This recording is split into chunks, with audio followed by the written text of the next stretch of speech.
Ben, don't call me boy again. Oh, sorry, man. I always forget. I know. Not cool. How's it going, everybody? We are ready. Are you ready? Live stream chat. Weigh in if you can hear us here. And also let us know if you can hear that song of the day that's going to be coming up here in a minute or two. Okay, let's go. Your Ben Joravsky show for Friday, February 7th is just moments away. Oh, by the way, we got a special guest in the building. Guys, if you're watching on the live stream, that's Frank. That's Frank, man. Hello. The guy who helps us out all the time. Frank, look it up. Frank, look it up. Yeah, Frank. that's me. Hello. Frank from Casey Soda, ladies and gentlemen. Thank you. Did he pronounce it right? Yes, he did. All right. Now I don't have to pronounce it again. Phew, thank God that's over. Oh, my God, I'm exhausted. Show hasn't even begun. Say hey to Frank, everybody, on the Hello, live stream. everybody. Let's put him to work. Give him just random trivia questions. Okay, let's get started here. Your Ben Joravsky show for Friday, February 7th is just moments away. But before we get into that, okay, Ben, you may need to lose that hat. Michael brings up a great point. Is Ben wearing a MAGA hat? I'll talk about the hat in a little while. But by the way, Larry David, great show about a MAGA hat. Yes, that was a great episode. Hilarious, Larry David. Now I want to start doing that, to not talk to people, to just buy a MAGA hat. Buy a MAGA hat. But no, it's a Red Bulls hat, all right? Well, the Bulls were red before Donald Trump made MAGA hats. We'll talk about the hat. We may get a whole new brand of listeners today after this love Ben and Trump. The International Brotherhood of Electrical Workers Local 9 sponsored this program. The International Association of Machinists in Aerospace, not Aerosmith workers. Local 126 and District 8 are sponsors as well. The International Union of Operating Engineers, Local 150 are sponsors of this program. And of course, today's Ben Joravsky show for Friday, February 7th, is brought to you in part by our good friends at the Chicago Federation of Labor. Let me make sure we're recording here.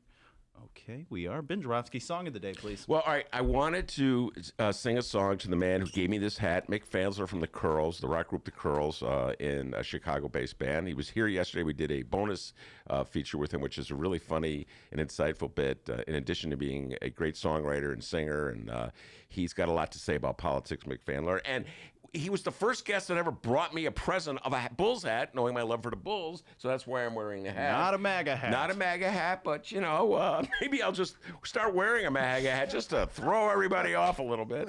The Bulls had red before Trump did, all right? Anyway, so I was going to do, as a special honor to Mick, I was going to sing his song, New Country, which he performed on our show. But, D, yeah? I can't read my writing. Boy, you didn't have to say any of that. You know that, right? You didn't have to say any of that. You could have just sang a song and no one would have known that you forgot it. First of all, I don't really know the melody, so that would be a hard thing. Anyway, Mick, I love you dearly. You did a great job.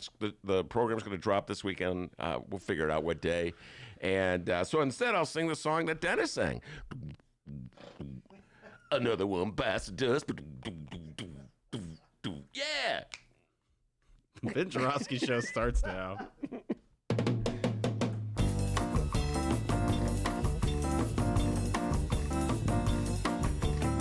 It is Friday, February 7th, and live from the Chicago Sun-Times Chicago Reader Studio on Racine Avenue, this is the Ben Joravsky Show.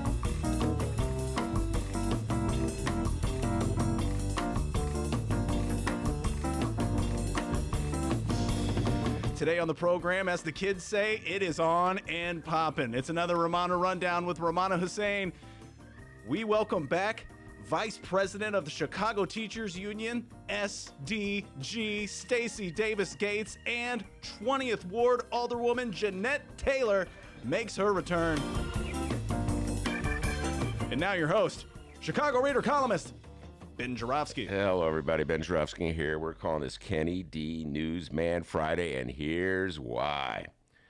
Well, I'm going to take a break from obsessively talking about the topics that have been on my mind all week. Iowa, Mayor Pete, Bernie, the bias against Bernie, my love for Nancy Pelosi, even though many of my listeners really don't like Nancy Pelosi. What else, D? What else have I been utterly obsessing about all week? I'm trying to think. TIF reform. TIF reform. Well, I'm always obsessing over TIF reform. Bernie, and Bernie. I'm always obsessing over Bernie, and Bernie. Anyway, I want to talk about the future of journalism, just very briefly. Young Kenneth Davis, a frequent guest on this show, longtime newsman in the city of Chicago. Kenny D. Sent out an email today, or at least I got the email today. I don't know when he sent it out, announcing that he and Linda Paul, his wife Linda Paul, the pride and joy of Evanston High School, are putting together a Future of Journalism Summit. I think they're calling it what do they call it? Journalism Town Hall 2020. That's correct. Thank you, Robert Mueller. And it will be at the Legro Hotel, 1 o'clock on February 23rd. So I quickly, excitedly called Kenny D after I got the email, go, yo, Kenny D, come on the show, let's promote it. And Kenny D told me, well, Ben, actually. Oh, that's what he sounded like, huh? Come on, let's hear that Kenny D impression. All right, here's the Kenny None D. of this B game. Not a word said, but yet a fantastic impression. Young Kenneth basically told me, Ben, we don't need any promotion. We're pretty much sold out. We're filled up. And he goes, we'd love, of course, for you to come. And there was like a sort of a suggestion there. But of course, if you can't come, that would be fine too. But anyway, I'm very busy that day, Kenny D, so I couldn't come. But anyway, I'm really encourage everybody to go to this. This is a constant theme on my mind, the future of journalism. How can journalism survive in an era in which, they're giving the stuff away for free on social media. I was just talking to Frank before we came on the air. He's constantly getting updates on his phone, on Facebook, on Twitter, of news accounts, of various goings on. He's really plugged in. And guess what? He's getting them all for free. So it's really difficult to understand how journalism can survive when everybody's getting it for free. I, on the other hand, old dinosaur that I am, get 3 newspapers home delivered. I'm subsidizing the whole freaking industry, and I'm always behind. I walk in the studio today, Frank goes, did you hear the latest about what Hillary said about Bernie? And I didn't know it. Frank, turns out Hillary went on Ellen's show today. Wasn't I not going to talk about Bernie Sanders today? I can't stop. Can't help herself. Can't she just once in her life say something nice about Bernie Sanders? He spent the month of October in 2016 schlepping around the country, telling the world they should vote for her. And now here we are 4 years later, and you got to let it go. She forgot all about that time that Bernie said, we're sick and tired of hearing about your damn emails. Yeah, remember that? Yes. He let her go. So it's like, listen, I do understand it and I don't understand it. Frank, I'm the kind of guy that can hold a grudge for like 50 years. Same here. Yeah, okay. So you hold a grudge. I can understand it, but in politics, don't you have to kind of pretend and play and just let it go for the sake of party unity every now and then? Her narcissism is getting the best of her. Seriously, her narcissism is just ridiculous because she just can't get over it. She's just bitter. Please, Hillary, just seek a therapist. Well, that's what I thought the Ellen Show was. Anyway, so... Ben Joravsky Show devotee Frank with us today. Frank Lucchese Soto, and yes, we saw him at First Tuesday, and we're talking to him about Frank come on the show anyway. Do all the fact-checking that he generally does when he's at work. I shouldn't give it away that you listen to the show while you're at work. Did I just get you in trouble? No. Okay. Anyway, so... back to Kenny D. So it's, the future of journalism in an era when the journalists are giving away their product for free on the internet. I'm a little curious to see what solutions they can come up with. Here's my advice to young Kenneth, and I said this to him when I was on the phone. Wait, the confession music is the same as the advice music. Is it really sweet, nice advice? Not really. Oh. Okay. I mean, it's kind of nice. Here's my thing. I hope that it doesn't deteriorate or evolve, I shouldn't say deteriorate, into a session. I already told Kenneth this. I hope it doesn't evolve to a session when geezer journalists of my generation, like myself, start going on and on about the grand old days of journalism. Because I'm going to tell you something right now, folks. I said this to young Kenneth when I was talking to him on the phone today. Journalism wasn't that great back in the grand old days, okay? As a guy who's been following and reading and subscribing and holding up, thank you, subsidizing even the Tribune, all these years, I could tell you that more often than not, at least on the local level, our newspapers were supporting some of the dumbest ideas that every mayor has ever come up with, including, and not, let's say, but what did they, the world, oh my God, the Olympics, giving Amazon all that money. So we go down the years, go back into the 90s, looking the other way at all sorts of like gross abuses of power by the dailies. It's not been that great. It wasn't like as though there was this Garden of Eden that existed in journalism that ended when we reached millennial stages here. And I really get irritated when I hear old geezers talk about back in the day at Billy Goat's, we would work hard pounding out our story. Then we go to Billy Goat's with Mike Royko and knock one back. Yeah, we were great. Wasn't that great? Okay? Just as an old geezer, I just had to get that off my chest. All right, D? Anyway, Ken and Linda Paul, I wish you the best of luck with that town hall. Hope it's jam-packed. Hope you come up with some solutions. And then we'll bring Kenneth on the week afterwards, D, and unpack it all. Does that sound like a good idea? I think it sounds good. All right, ladies and gentlemen. We got a great show today. Rummana Hussain will be here, man. We got a powerful duo. Jeanette Taylor, the Alderwoman of the 20th Ward, and SDG, Stacy Davis Gates, talking all things progressive politics in the city of Chicago. You know, Dean, I've got a feeling, to quote John Lennon and the Beatles, or maybe it's Paul McCartney, do not know. Anyway, that we'll end up talking some national talk. You know, Jeanette Taylor's for Bernie Sanders. Did you know that? I knew that. And The entire Socialist Caucus endorsed Bernie. the entire caucus? Yeah. Isn't one member of the caucus for Elizabeth Warren? I don't think so. I don't think so either. No. And we'll see if Stacy Davis Gates, who's not known for ducking and dodging, but I got a funny feeling when it comes to endorsing a candidate, we'll see SDG do a little ducking and dodging. Well, Ben, they're all good. One hand this and the other hand There that. we go. Make our guests uncomfortable. Awesome. No, just kidding. She Anyway, did duck and dodge when I asked her if she was running for mayor back at... first Tuesday. When was that? That was the first question right out of the box. And what was her answer? She kind of danced around it. Oh, She was Frank, like, you know she's going to be here, right? Yeah, You're going to be she's- sitting right next to her. I go, Stacy, did you know that Frank said you were ducking and dodging? Anyway, she Stacy's kind of wonderful. politely danced around the question, basically. But I hope she does. Her or Brandon Johnson run for mayor of the challenge Lori, because we need to actually have a progressive mayor, for Christ's sake. The news and views of Frank Lucchese Soto are those of Frank Lucchese Soto and do not necessarily reflect the Ben Joravsky Show, although he raises some interesting points. Anyway, before we get down to all that, the young man from Alton, the man that Frank fondly calls Dr. Doobie with the news. I never called you that, Dennis. That's just Ben. Thank you, Frank. You're Thank you. welcome. Ben, let's hear that Ken Davis impression one more time. My God. If Star Search were around now, you'd be on it. Can I do my Bill Clinton impression now? Let's hear it. I love Frank Lucchese Soto. He's a great guy. I've known him for years.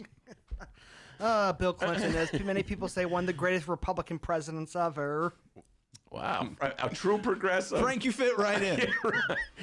All right, for the fourth and final time this week, let's discuss what's happening in Chicago and or Illinois this afternoon, shall we? First up, the Illinois governor. And for the record, I'm not a perfect person. Today, Governor J.B. Pritzker is in our nation's capital, Washington, D.C. He's there for the National Governors Association winter meeting, and unlike the last governor, well, who accomplished nothing, Governor Pritzker can actually add something worthwhile to the conversation. With a hefty list of accomplishments, including $40 million made in month 2 of legalized recreational marijuana, Ben, finally, Illinois may not be the laughingstock of this event. No, because we were so high. Well, actually, everybody will be laughing. Anyway, bad reefer joke. But anyway, it's $40 million in sales, not... I don't think the Illinois has gained $40 million in taxes. It's $40 million in sales. And we got to find out which politicians get their share, and pocket it, you know what I mean? Yeah, and so anyway, yeah, it's a great thing. I'm a big supporter of legalized reefer, and thank you, J.B. Pritzker. There you go. All right, now let's see here. We actually have audio from the event. Politico briefly interviewed J.B. Pritzker. They asked about the recent statements that he made toward the fumbled hot mess, also known as the Iowa Presidential Primary Caucus. As the caucus was melting down, Pritzker stated that Illinois should be the first primary of the election season, not Iowa. The governor did not shy away in his response. I'm not sure how the Democratic Party should engage in a primary and to level the playing field. What I can say is that I do not think Iowa should go first. I mean, I thought that the day before, so this isn't a new thought.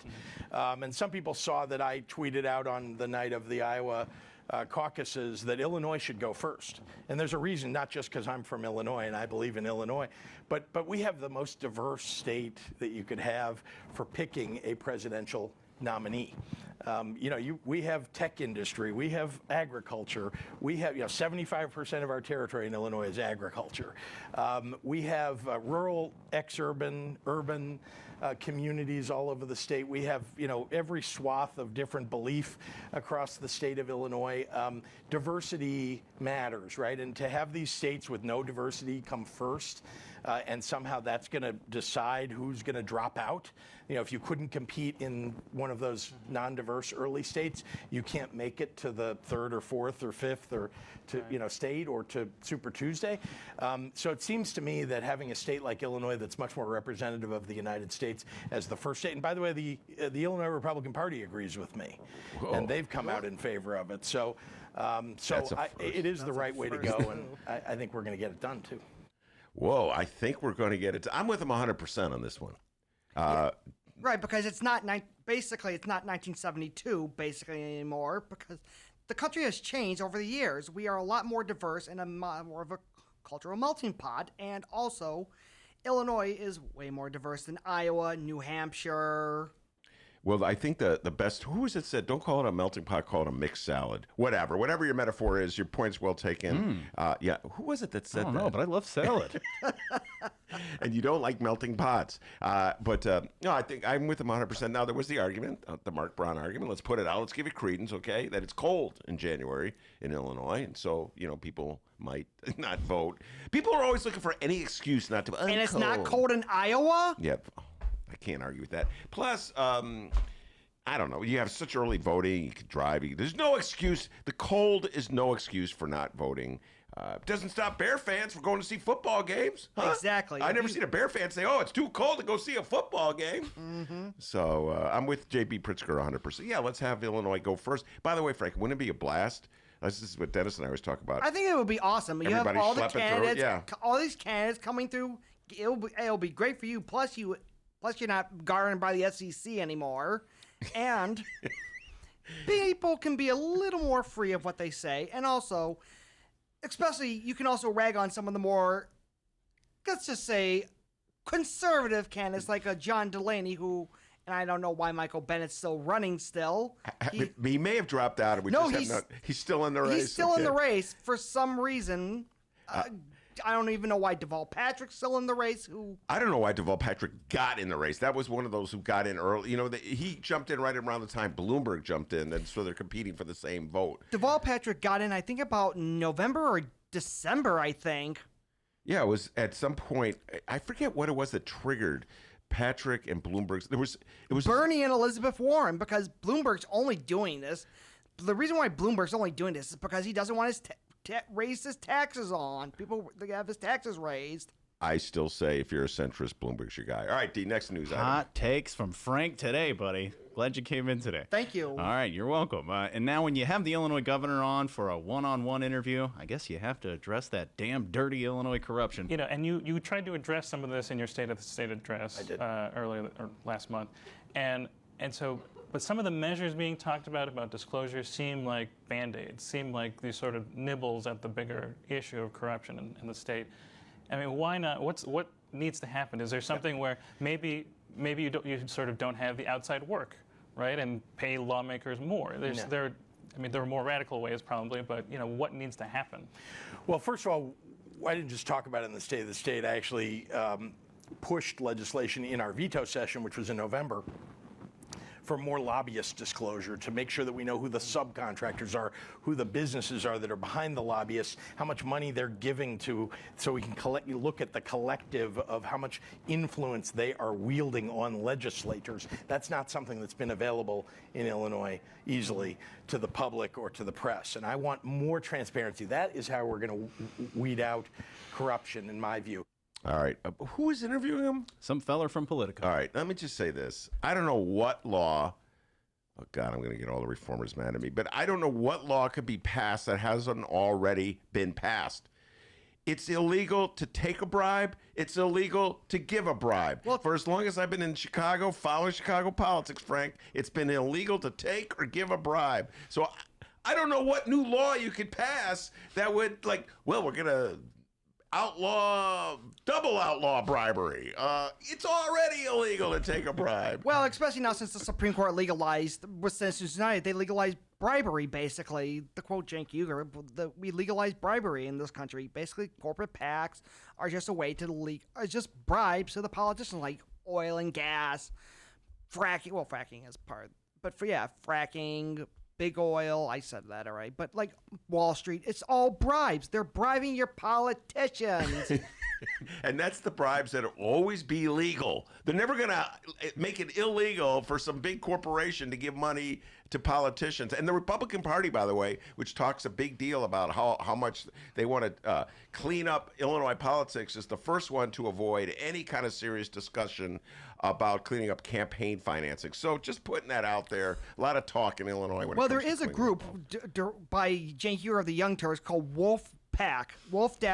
Basically, they're going around state by state and calling for a constitutional convention to get money out of politics. We passed it here in Illinois, passed in California, New Jersey, I think New Hampshire, Vermont. I don't remember all the states, but it's basically they want to go through each state legislature and try to pass it to get the call for a constitutional amendment to get money out of politics. If you got money out of politics, there would be no Tom Steyer campaign, and there would be no Michael Bloomberg campaign on the Democratic side at all. And Donald, who knows about Donald Trump? So there it is, an update on our governor mingling with the other governors. Now, JB, we know you've accomplished a lot, and we're all proud of you for that. But at this event, please remember, no one likes a braggart, okay? I like you, JB, and I want these other governors to like you, too. We don't want them feeling incompetent. By the way, I think we can cross the Iowa governor off our list after that caucus comment. I don't think we'll be winning him over anytime soon. So a word to the... Who is the Iowa governor? Her name is Kim Reynolds. Unbelievable. He didn't even look it up, folks. Go ahead. So a word to the wise here, JB Pritzker. Whatever you do, please do not mention this summer's Illinois State Fair concert headliners Toby Keith and Puddle of Mud. My God, Isn't Snoop Dogg in this one too? No, LL Cool J. Oh, that's right. That was last year. Yeah, they'll probably resign right there when they hear about that lineup. In other statewide news, we have a third congressional Democratic candidate update. And hey, here's something different. It's not an update involving barely Democrat incumbent Dan Lipinski and actual liberal challenger Marie Newman. It's an update on one of the other candidates. Yes, it's true. There's other people running in this race besides that right-wing, legit, no-joke neo-Nazi. This is Democratic 3rd Congressional candidate Rush Don't Forget About Me Darwish. He has a new ad out. I guess Mr. Darwish is reaching out to our low to no drama voters, you know? Yeah, he's more of a centrist. Like, I was lurking on his Facebook page, and he was... Somehow you were looking at his Yeah, I somehow managed to follow him on Facebook, and I was reading it. He's proposing, like, the Mayor Pete type of universal health care thing, Medicare for who wants it, for all who wants it, basically. Oh, you seem like a big fan of that, Frank. Yeah. Yeah, Medicare for who wants it. That's Mayor Pete's version. What you got the commercial here?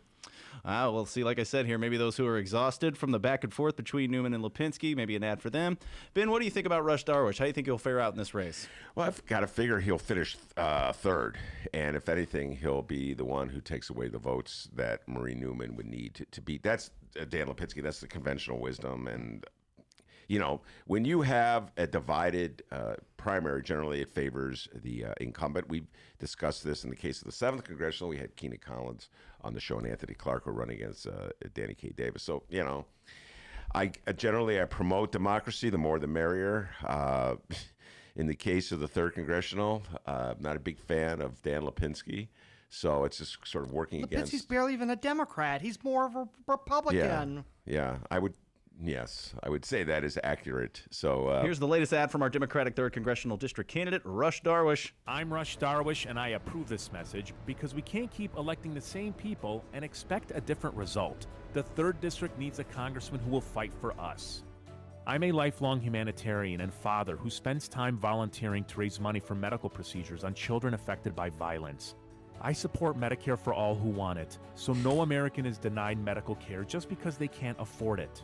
Our health care is not about drug companies. It's not about lobbyists. It's about us. By the way, guys, he sounds kind of nice. He sounds nice, but let me just say this, piggybacking what Frank said. Medicare for all who want it, which is straight out of the Mayor Pete playbook, the Amy Klobuchar playbook. It's centrist Democrat. It's centrist.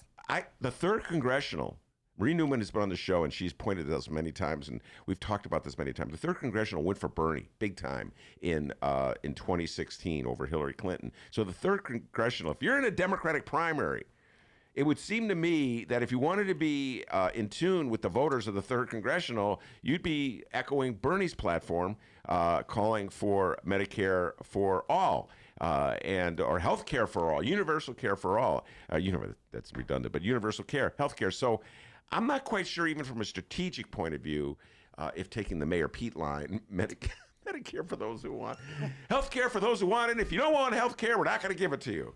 Oh, such a radical idea. Basically, why not just give it all for healthcare for all instead of this BS wonky who for all who wants it? Everybody wants healthcare because they don't. Basically, Medicare for all, basically, even though the establishment tries to, and corporatists to say that it's pie in the sky, how is it that basically a lot of industrialized nations like Germany, France, UK, Scandinavia, all managed to have a single-payer healthcare system, and they have not broke the bank over it? It has not. It is somehow or other, it eludes the United States. You got any more updates, D? That'll be it. Let's go to the live stream chat room here. By the way, look for Frank at the next Pete Buttigieg event happening in Illinois whenever that's coming up. Sounds like he's a big fan.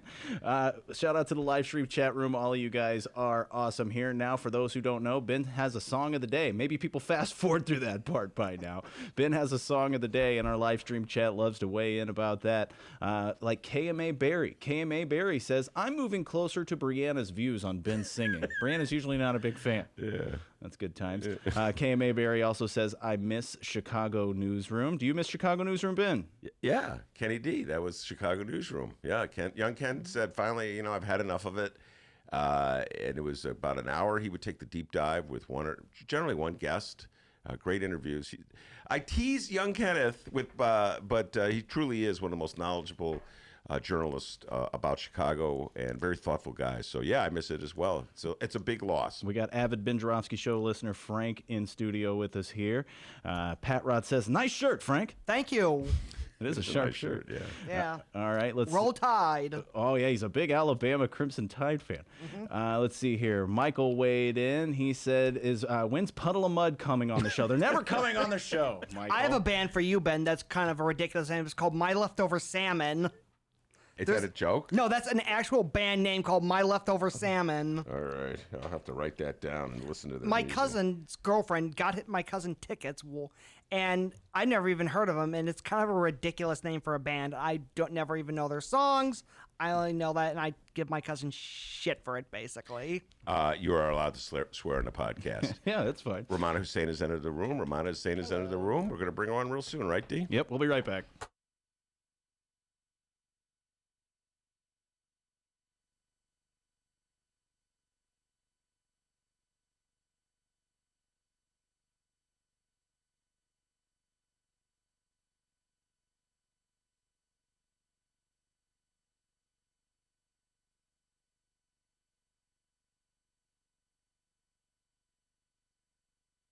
Read the Chicago Reader to get up to speed on what's what in Chicago.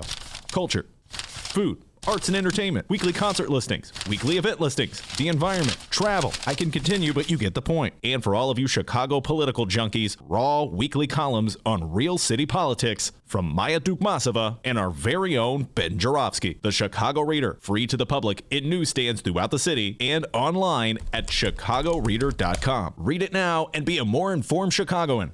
Hey, everybody. What you're about to hear are the piano stylings of Jeff Manuel. Man, listen to Jeff go. Jeff Manuel has been playing piano around Chicago for years. He's played for conventions, for celebrities, played in basement bars with blues bands. He's played at prestigious social clubs, fine restaurants, and in the intimacy of private homes. Book Jeff Manuel at jeffemanuelpianist.com.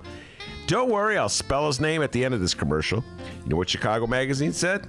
They said that Jeff Manuel is, quote, as comfortable with Chopin as he is with Cole Porter. He's excellent and his performance is joyous. He offers an elegant stream of compositions and interpretations that entertains the mind but won't hurt the ears. To hear more of Jeff Manuel's work and to book Jeff for your next event, go to jeffmanuelpianist.com. I'm going to spell it out for you, people. Jeff, M as in Mary, A, N as in Nancy, UELPIANIST.com. Take it away, Jeff Manuel.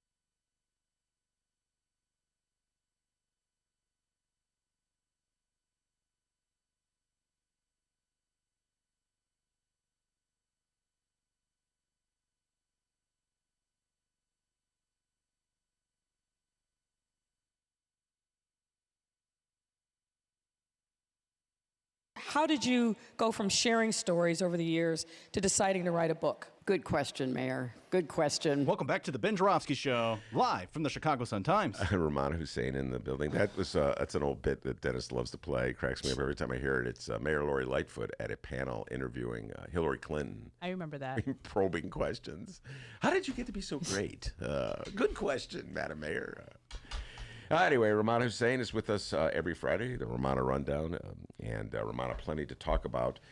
Generally, we talk about some of the criminal justice stories in the news. Today's Sun-Times was so depressing. I could not bring myself to talk about all the carnage that has been existing in Chicago. So let's just talk about this outbreak. I'm not quite sure what's going on here at Lincoln Park High School. It's been happening for the better part of a week. This is a classic case, Rummana, of the Board of Education, Chicago Public Schools, the leaders of Chicago Public Schools, keeping people in the dark. To tell folks a little bit about what's going on. Yeah, there's been this, I guess, a number of protests that the Lincoln Park High School students have been conducting in the last few days.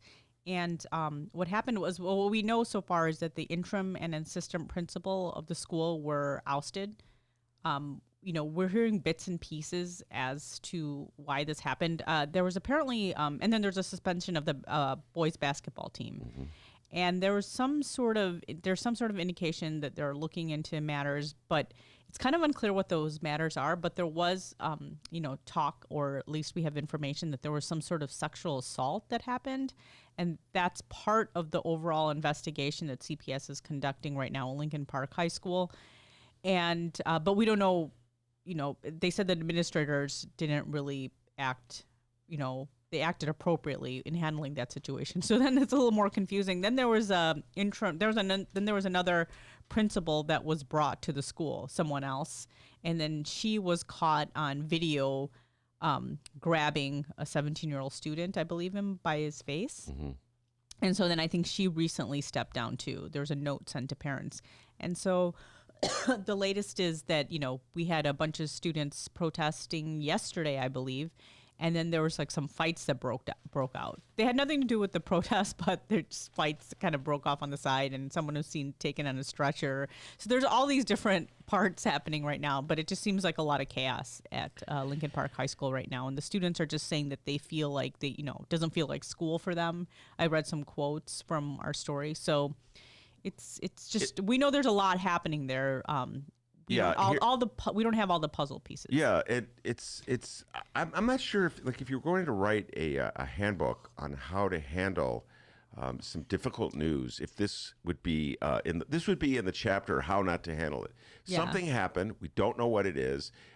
It's of the sensational nature, having to do with allegations, again, totally unspecified allegations of sexual assault, cover up, a failure to follow sexual misconduct reporting procedures. I'm reading from Eric Zorn's column in the Tribune, very good column he wrote. Retaliation against witnesses, improper discipline. Something. It sounds horrible when you lay out these general accusations, but without any specificity. You don't know who did what to whom and why exactly we should be so worried.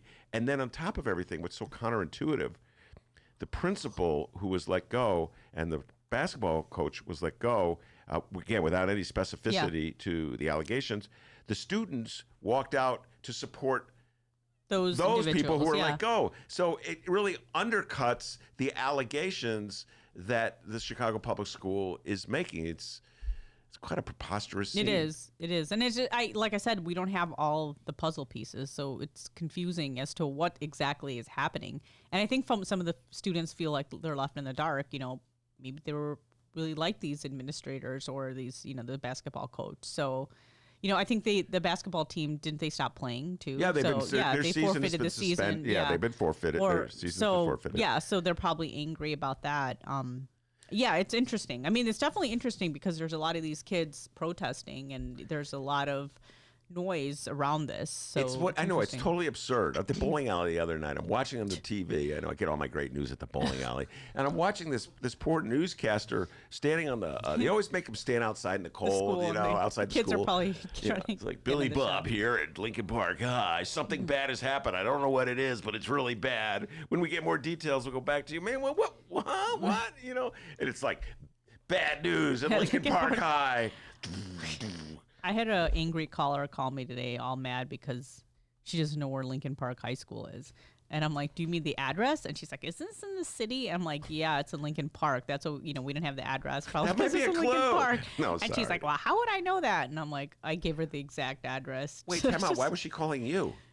People call us and complain about things. There's a story today in today's paper, and it was confusing me. And I go, "What story?" And she said the link, but it wasn't because of all the different, parts of the story. She was confused about where Lincoln Park High School was, and I said it's in Lincoln Park, but the neighborhood. But I gave her the exact address, and she goes, "Well, you need to put that in the." Everyone's a journalist expert, Yeah. but you know what?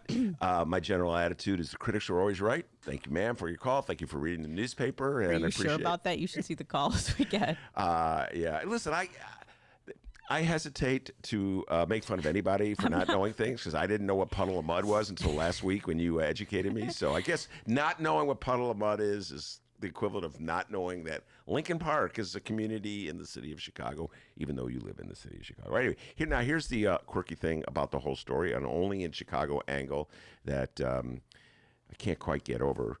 The officer in charge, follow me, folks, of doing the investigation into whatever happened at Lincoln Park High School. Something bad happened. We don't know what it is because they won't tell us. The officer in charge of doing the investigation himself just stepped down. The Inspector General of the Chicago Public Schools just stepped down. He quit in an email. So there was 2 complaints filed against him, and I think they said that. I think the people who complained said that it was a toxic workplace, and that Nicholas Schuler, that's his name, had threatened to kill somebody. I guess the name was redacted and whatever information we got. Anyway, he quit recently, and he said that he might have been demanding and excessively hard, and he told Lori Lightfoot whoever replaces him has to be someone that's dogged and is aggressive about these matters as well too. So he left. And I think he said the allegations were a little exaggerated, but said that he might have been yelling at people sometimes. That was his defense, was in today's Sun Times, if you're interested. But it's interesting. Just follow me, folks. There's harsh allegations about sexual harassment at Lincoln Park High School. The person who is intended to investigate those allegations just had to step down because he is the subject of allegations of harassment, general harassment of his employees. It's the Chicago Public Schools. I don't know who is investigating anything. I don't know. They don't know what they're investigating. And kids are walking out of the school saying that the principal who has been removed from office is actually the victim.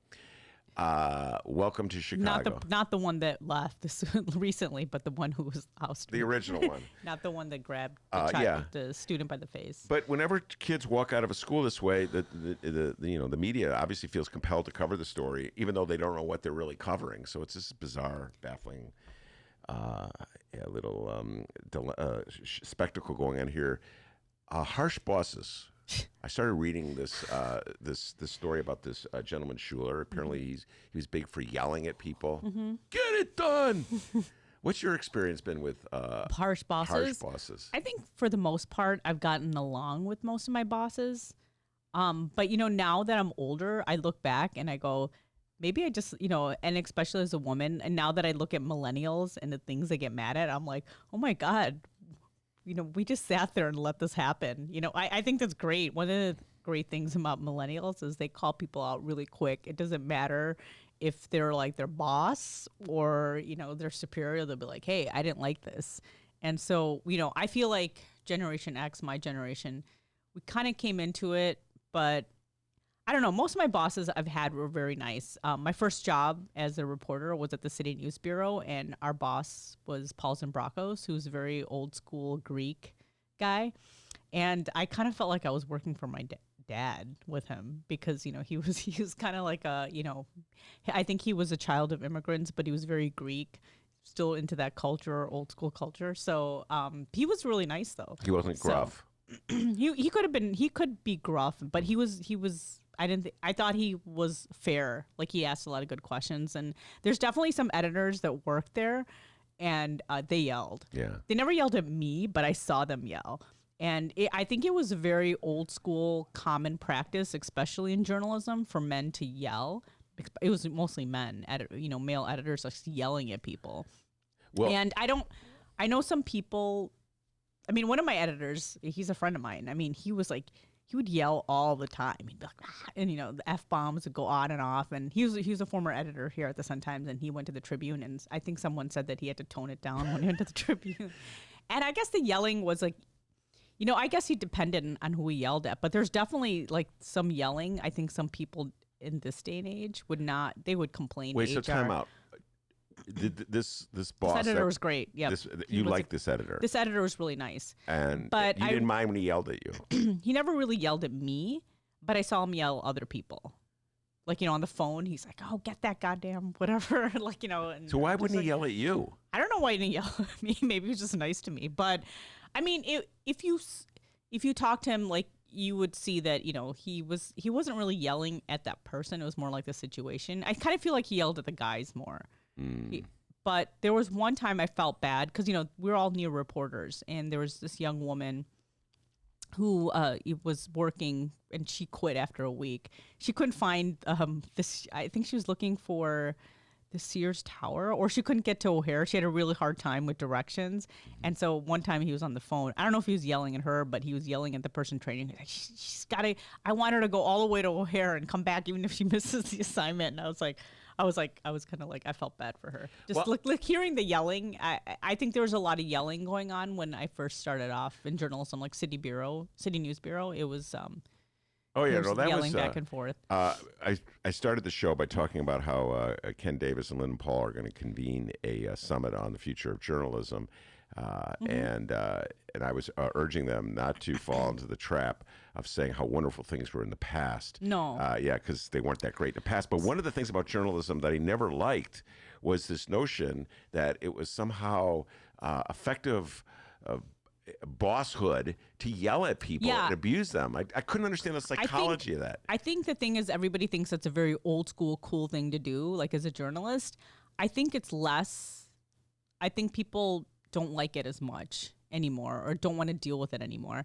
And I feel like there are still people in the newsroom, not necessarily my boss, who kind of think that way. They think it's like the 1950s, or they think it's really cool that it's not a traditional job. I mean, I look back and I think, God, there's so many things that probably were said to me and happened to me that in most traditional workplaces, they would not be acceptable. Yeah.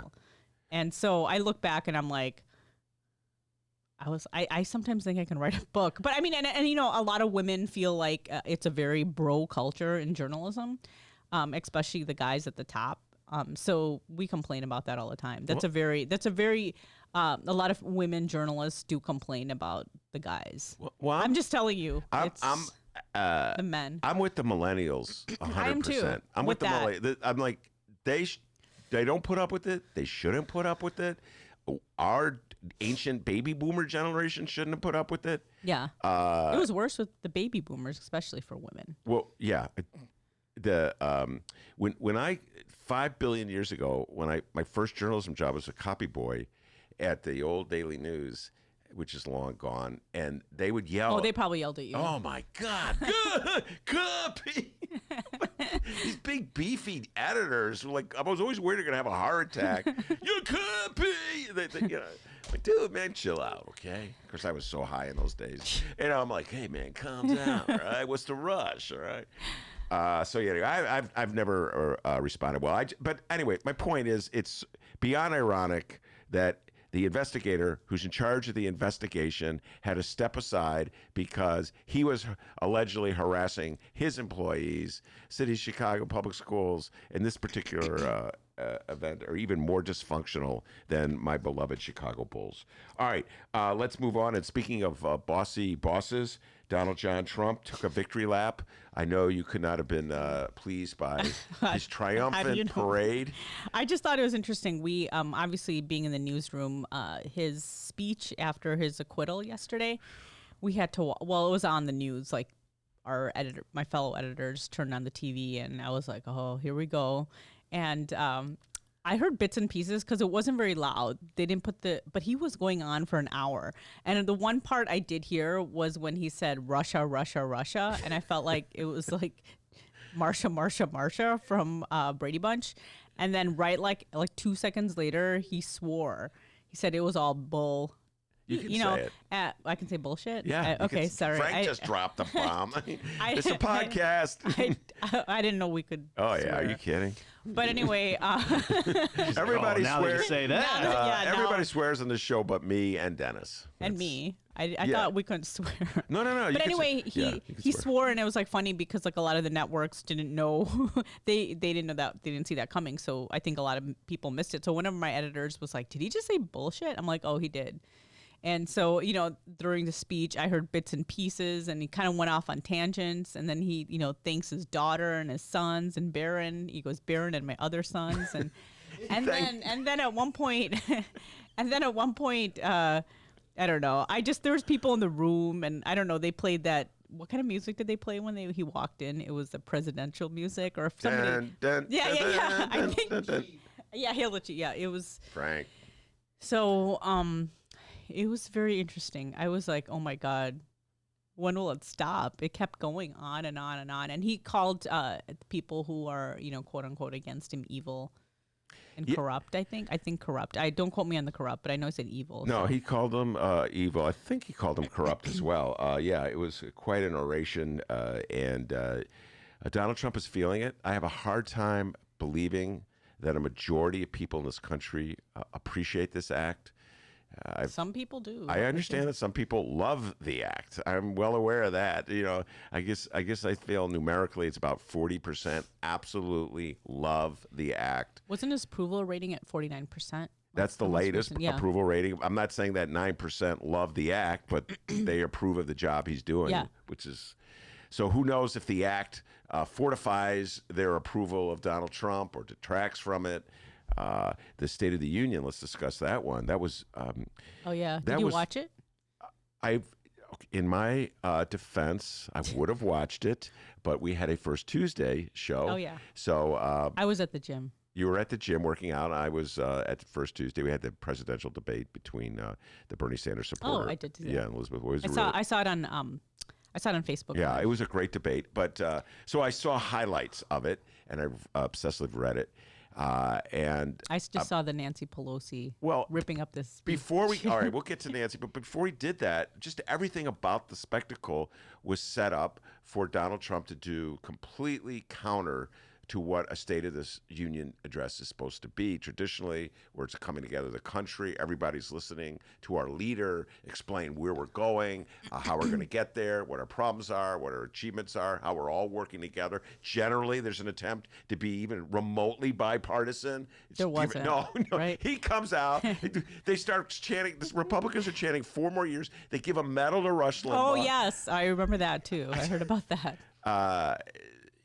So it was like it was a Trump rally. He turned the Congress into a Trump rally. Mm-hmm. So it was like an unseemly spectacle. I have a hard time. You probably said America is great again, right? America's great again, despite the efforts of all the Democrats to keep it bad. And then Nancy Pelosi ripped up the speech. Now we've had mixed reviews on that on this show. Yeah. My friends, I'm sure, because I know, are critical. What do I you know, think? I didn't think anything of it. Like, I wasn't really shocked by the act. I know some people were, because they feel like, some people feel like people who are really on the left, they say Nancy Pelosi is really not doing anything, or just kind of like she does these like acts and That's what Frank was just saying about 10 minutes ago. Yeah, a lot of people just say she kind of does these, like, I guess you would call it performative wokeness. That's what the young people would call it. And, you know, they're like, she really doesn't really do enough. It's like, oh, great, she ripped up a speech. And I know some people actually on the left who think that she shouldn't have done that. Like, it's not disrespectful necessarily to Trump, but just to, as a person in office. Like, do you really want to go down to his level? Well, I don't know anybody in the left who says that. Well, not left. I guess centrists. centrist. Yeah, I guess that's what I'm saying. People who are, and I saw mainstream some journalists say that. Oh, that's just disrespectful. I know some family friends of mine, or like, you know, older people like that are my parents' age, were just like, oh, you know, they even if they don't like Trump, they're like, they didn't think that she should have done that. So I don't know. I didn't find it that offensive personally. I'm just saying, as a if I step out of my journalistic hat, I didn't think it was. I'm like, okay, so she ripped up a speech. I loved it. I have to admit, I loved it. Like, but I guess it's something new that we're seeing. It's kind of like it's kind of like theatrics now at this point. Well, it is well, listen. I mean, how it's symbolic. How do you deal with a bully? Now, we had Mick Fansler on yesterday, the show, and he made a very good point. Mick Fansler is the leader of the Curls, a rock band in Chicago, and he's very much a Bernie supporter on the left. And he had a very good point. And his point was, I'm going to do my best to paraphrase it, Mick, was that he really would have been cheering her if she had taken Donald Trump's military budget and ripped it up. That's what I've seen on Twitter from the left. And they're so like, ripping up the speech. Yeah, they felt like, oh, who cares? You did that. You should do more. That's what I've seen. Like, oh, big deal. You just ripped up the speech. That's what I've seen from the far left. Yeah. I know, like, a lot of people say that there should be civility, but what do they mean by civility? That you should just sit there and let people say things and let things happen? I think a lot of people would argue that you need to fight back in some way. He just gave a congressional medal to Rush Limbaugh. Now, put aside Rush Limbaugh's medical condition. Just put that aside. Just think about the life this man has led, the career he's had, the kind of garbage he's put out there, and which has led to Donald Trump, led to people being put in cages, you know, kids being separated from their parents, just playing one group of people against another group of people, making fun of people's appearance. Yeah, he said stuff about Michael J. Fox, because right when he announced his cancer diagnosis, I saw Michael J. Fox was tweeting it. Trending, and I got scared. I'm like, what happened to Michael J. Fox? And people were saying that when Michael J. Fox said that he had Parkinson's disease, Rush Limbaugh said that he was faking it. So a lot of people are like, well, now that he has cancer, how would he like it if someone said that he was faking it? Yeah. So that's exactly what Rush Limbaugh has contributed to America. And so here we go. I know what a good idea. We'll take a person that half the country despises, and we'll give him an award, the highest award we can give, during the State of the Union, when we're all supposed to be coming together around common. So what's Nancy Pelosi supposed to do when that happens? Walk out? There's an idea. Yes, walk out. I mean, AOC boycotted. Didn't show up. Yeah. Did you think Lori Lightfoot should have attended? Didn't she attend? Yes. In her white suit. She bought a white suit. Did you see that from Macy's? I thought she looked... Okay. She bought the white suit. I'm going to wear my fashion hat for a second. Yeah. She did wear a white suit. We saw it. Because Lynn Sweet was... Was she wearing it at the State of the Union? Yep, she got it at Macy's.com. I know she got it at Macy's. And this is just me. Okay, I'm standing out. I'm just talking as someone who likes fashion and pays attention to fashion. She looked like Don Johnson from Miami Vice. I was like, the only reason I'm saying is because a co-editor sent me a picture. She goes, "Do you want to see the suit?" And I go, "Yes, I do want to see the suit." Wait, so she was wearing? Okay, she was wearing a white suit because all the women. No, I know that. Yeah. I didn't know she wore it at the. She told Lynn Sweet, because Lynn Sweet called us. She goes, "Oh, I got a good scoop." I don't know. She said that, but she was very excited to tell us that Lori Lightfoot just ordered a suit from Macy's, and it was going to be a white suit in solidarity. I'm with really reluctant to challenge you in this, because the last time I challenged you in something, you were right and I was wrong. What was it? What? It was the actress who testified against Harvey Weinstein. Was she in Jungle Fever? Jungle yeah. Fever. Yeah, You were right and I was wrong. Yeah. Okay. But You were right and I was wrong. that's very common in my life. I'm usually right. Yeah. The news, the views and opinions of Rummana Hussain are those of Rummana. Yeah. Anyway, no, I thought that I read that we had fun with the Lynn Sweet column where she has her own private. She got the scoop on Lori and the private tailor in Chicago, the white suit, no, I personally, for what it's worth, not that Lori Lightfoot really cares what I think, did not think she should have gone to the speech. I didn't see what I understand. She pointed out to Lynn Sweet that she was in Washington Network, all fine, but why do you have to go to the speech? Yeah, I thought it was interesting that AOC and who else did the squad, the entire squad boycott? I'm looking at Frank. Anna Presley, Congresswoman from Massachusetts, I'm pretty sure boycotted the speech. I'm not sure about the rest of Ilhan Omar and Rashida Tlaib. Ilhan Omar, Rashida Tlaib, and AOC didn't go. They skipped it. Presley's didn't go, but Tlaib did not go. Are you sure about that? I don't think Tlaib went. Okay. All right. Whatever. They at least half of them didn't go. Yeah. And what's the appropriate response in the face of Donald Trump's belligerency? I mean, we've never had anything like this, right, in the history of America. I mean, there's definitely people you disagree with politically, but there's been awful presidents. But I don't think this is just a different. This is like the Twilight Zone, I think, for a lot of people. Yeah. I mean, I don't know how. I mean, I was younger when, and I've had a lot of presidents I disagreed with, but this is just. We never had a reality show host become president. Who learned most of his tricks from wrestling. If you really want to understand Donald Trump, you got to go and study wrestling and the way they build up the drama.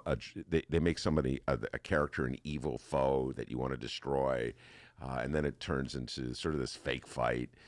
But it's very real, the consequences in this country. All right, Oscar time. Yes, I know I'm going to watch it. I told you with award shows, because I want to fast forward it, I started an hour later. So I try not to go on Twitter. I wait like an hour and then I start watching it so I can fast forward all the commercials and all the boring parts and just to see what people are wearing. That's a good way to do it. Yeah, I know, that's the way I do it. So it's like an hour, and but by the time I fast forward it, at some point I get caught up. Like the last 30 minutes, I get caught up, and then I just watch the end. So I'm probably gonna sit there and watch it by myself. Well, Ben's boycotting it. You are No. I do complain. I have complained about the Oscars. My husband asked why, because I'm complaining about it. I'm like, I can't believe it's Oscar so white again. That there are so many good movies made by people of color, and he's like, why are you watching it? I'm like, well, I still want to watch it. Yeah. I want to see what people are wearing. I mean, that's half of the fun. Yeah. And so I want to see if anybody and I always like watching it to see if anybody will make some sort of statement about the award show, because now I think people are saying things. And I told you about Joaquin Phoenix at the BAFTA Awards. He basically got an award. I forgot what it was for. I'm assuming it was for Best Actor. For Joker. Yeah, for Joker. And he basically talked about how white supremacy in the award shows, and he said it just seems like we're awarding ourselves. And he said I'm part of the problem. And he talked about that and how people of color need to be recognized for their work. Well, we did a whole show, and we invited you to come on, but unfortunately you had the flu. Yeah, I'm still battling it, actually. And we appreciate this. I wish I was there, but it was a great show, I must admit. I was Sergio bummed. Mims and Danielle Scruggs. We went through the movie. We made our predictions. Actually, Frank, you would have fit right in here. We made our predictions. We predicted which movies we thought would win, which movies we thought should win. Yeah. And who we were rooting for, that kind of thing, and went on all these tangents. So I guess my question to you is, which movie or actor or actress are you rooting for the most? I do want Parasite to win Best Picture. Best Picture, but I don't think it will. It wasn't even nominated for Best Picture? Oh, yeah, it was nominated. Okay. Yeah. Well, I'm only asking because I wasn't sure if it was just stayed in the foreign category. No, it was nominated what for actor? 5 awards nominated. Yeah, but yeah, I know I know there's a lot of complaints that why weren't any of the actors from the film nominated? The actors actually won the SAG award for best ensemble. Also, it's nominated for Best Director, Best Original Screenplay, Best Picture, I think, and maybe some others. I don't remember. By the way, Frank. And Best International. Rummana, you should know this about Frank. not only is he a political junkie, but I want to make sure this. He loves movies, and he won Roper's contest last year. Cool. Yeah, he won Roper's contest. Are you playing again this year? I have if I get invited, but yeah, they had a trivia contest and I knew a lot of it, and I won a tote bag with a bunch of Sun-Time stuff. Yeah, he didn't get that clock though. The bright one clock. I have a clock. You have a bright but it's in my clock. car. It's just sitting in my car. I was gonna give it to my mom to give it to my relatives in India next time we go. I always give her stuff that I don't want, and then we take it to India. Yeah, I'm really rooting. I don't really have. I don't know, like actors. One person I'm rooting for. I Yeah, wanted I'm the trying to Sandman think. get it. He didn't get it. So There's got to be an actor that I'm. Eddie, the two I wanted the most, Eddie Murphy and Adam Sandler, didn't even get nominated. So yeah. I'm gonna watch but and I'll watch see what it. people wear. And I'll be watching what people. I'm gonna lead by telling you this. This is Curb Your classic me. Enthusiasm, Yes, I'm 10 years late, but totally into it. I'm always bugging Dennis. Oh my God, Larry David, man. Do you watch it? I've watched it like a long time ago. So I've been watching it since it first started. Yeah, me too. And I used to watch it. Me and my younger siblings. My older sister never really watched it, and we try to explain to her. So I don't know how you did not watch Curb Your Enthusiasm. Don't have and HBO. I'm caught up with it. With the recent season, and the seasons kind of went between years. It started, I think, in 2000. So it's been almost 20 years. So you're 20 years too late. Hey, man, Not even 10 years too late. You're 20 years too late. I know. You're almost like my husband. I watched The Sopranos 10 years after it was off the air, and then, but I'm just loving Larry David, and so see what I used to do. Rummana, I know I told you this. I used to watch Larry David bits on YouTube, and then I went, "Oh, gee, did you see this?" It was from the show. They would just have like 2-minute bits. The one he did, which is absolutely hilarious, where he's talking about to an actor about George Lucas going to a shrink. Anyway, just on a tangent there. So I really loved it. But I'd never seen a full show. Yeah. And then for some reason, Prime is now showing the first year. So I'm watching. So now you're going to be caught up. Well, no, they only show in the first year. So when I'm you better get caught up. But you can binge it pretty easily because, like I said, there were seasons where it's been like 4 years or something. But I think 2017 was the last season, and it came back. And they have like the first show of this season. I don't know if you saw it, Dennis, but they had a really funny bit with the MAGA hat. Yeah. So it was really funny. I was alluding to it. Tell people what. So basically, for people who. Curb Your Enthusiasm is basically a show created by the creator of Seinfeld. So he plays himself. He's like a Hollywood guy, and he's kind of curmudgeon, a misanthrope. Anyway, the first show of this season that just started like 2 or 3 weeks ago, he's talking to a guy at a Hollywood party, and this guy wants to do a project with him. And Larry David does not want to do this project, you can tell. And then, they show him talking to his manager, Jeff Garlin, who's a comedian who's actually from Chicago. He grew up in Merton Grove. Anyway, so he's talking to him, and they were going to go play golf. And then Jeff Garlin's like, he's not Jeff Garlin on the show. He's Jeff Green. But anyway, his wife, the woman who plays his wife, is pretty funny. She hates Larry David. He's always swearing. Susie. Anyway, so he's going, I don't want to play golf with that guy. He's a Trump supporter. And then this light bulb goes off in Larry's head. So he's meeting with the guy who wants to do a project with him, and he shows up with the MAGA hat, and the guy feels really uncomfortable. And then, this is Hollywood. And so he's like, well, maybe I was thinking maybe that project's not such a good idea after all. And then so he uses the hat to keep people away from him. He goes to a restaurant and he wants to sit at a bar alone, and somebody asks another couple if they want to sit at a table. And they see his hat, and they're like, no. So he kind of uses the hat to keep people away from him. But there's this one bit where he's driving, very stereotypical, and there's this biker cutting him off. And then, the biker's like really big and burly, and he's like looking at him. And then, so he puts the hat on really quick. And then the biker is like supposed to be a Trump supporter. He's like, okay. He goes, next time, just be careful. So it was a pretty funny bit. So when you catch up to it, I think you'll laugh. About 10 more seasons to go, but when you get there in the year 2040. So, but it's really funny because I don't know if you know Richard Lewis. He's in the first year. My brother was like, Richard Lewis, I never thought he was funny, but in Curb Your Enthusiasm, he's awesome because he's playing himself. And Richard Lewis is hilarious. Everybody's really funny. Yeah, you're gonna see a character that who died, Funkhauser, the actor who played Funkhauser, Bob died. Einstein. If So I'm just saying you're very far behind. Yeah, we'll be talking about this for the next year as I catch up. Oh, Rummana, I just saw.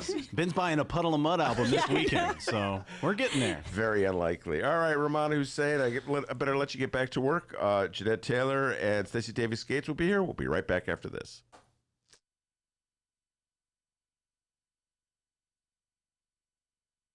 Did you know that 40% of the people in Illinois opt to be cremated? Well, it's true. And Chicagoland Cremation Options honors their wishes by providing cremation services directly to the general public. Chicagoland Cremation Options provides an affordable, ethical, and easy cremation arrangement, whether in person or online.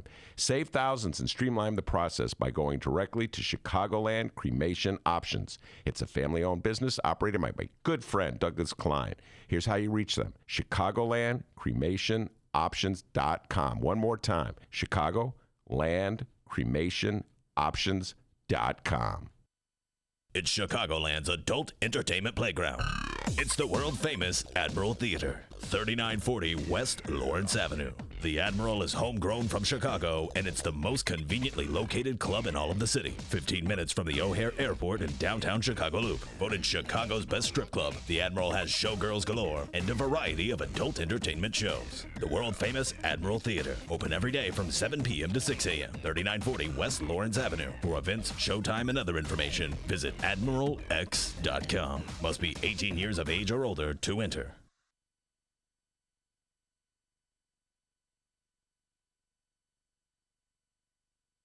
I believe that Pittsburgh and my native town of Scranton and my hometown of Wilmington and Claymont, they represent the cities and towns that make up hardworking middle-class Americans who are the backbone of this nation. That's not hyperbole, the backbone of this nation. I also came here because, quite frankly, folks, if I'm going to be able to beat Donald Trump in 2020, it's going to happen here. It's going to happen here.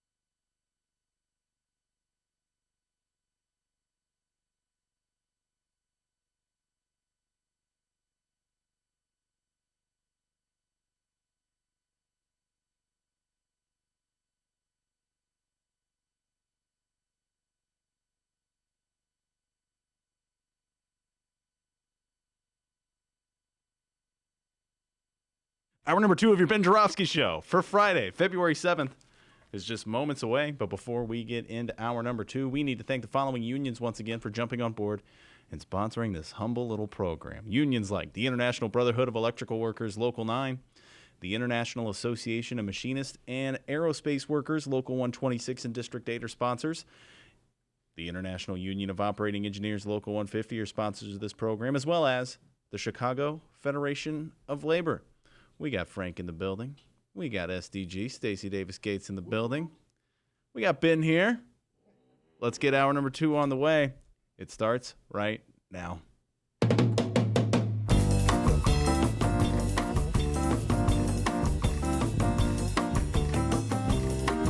It is Friday, February 7th, and live from the Chicago Sun-Times Chicago Reader Studio on Racine Avenue, this is the Ben Joravsky Show.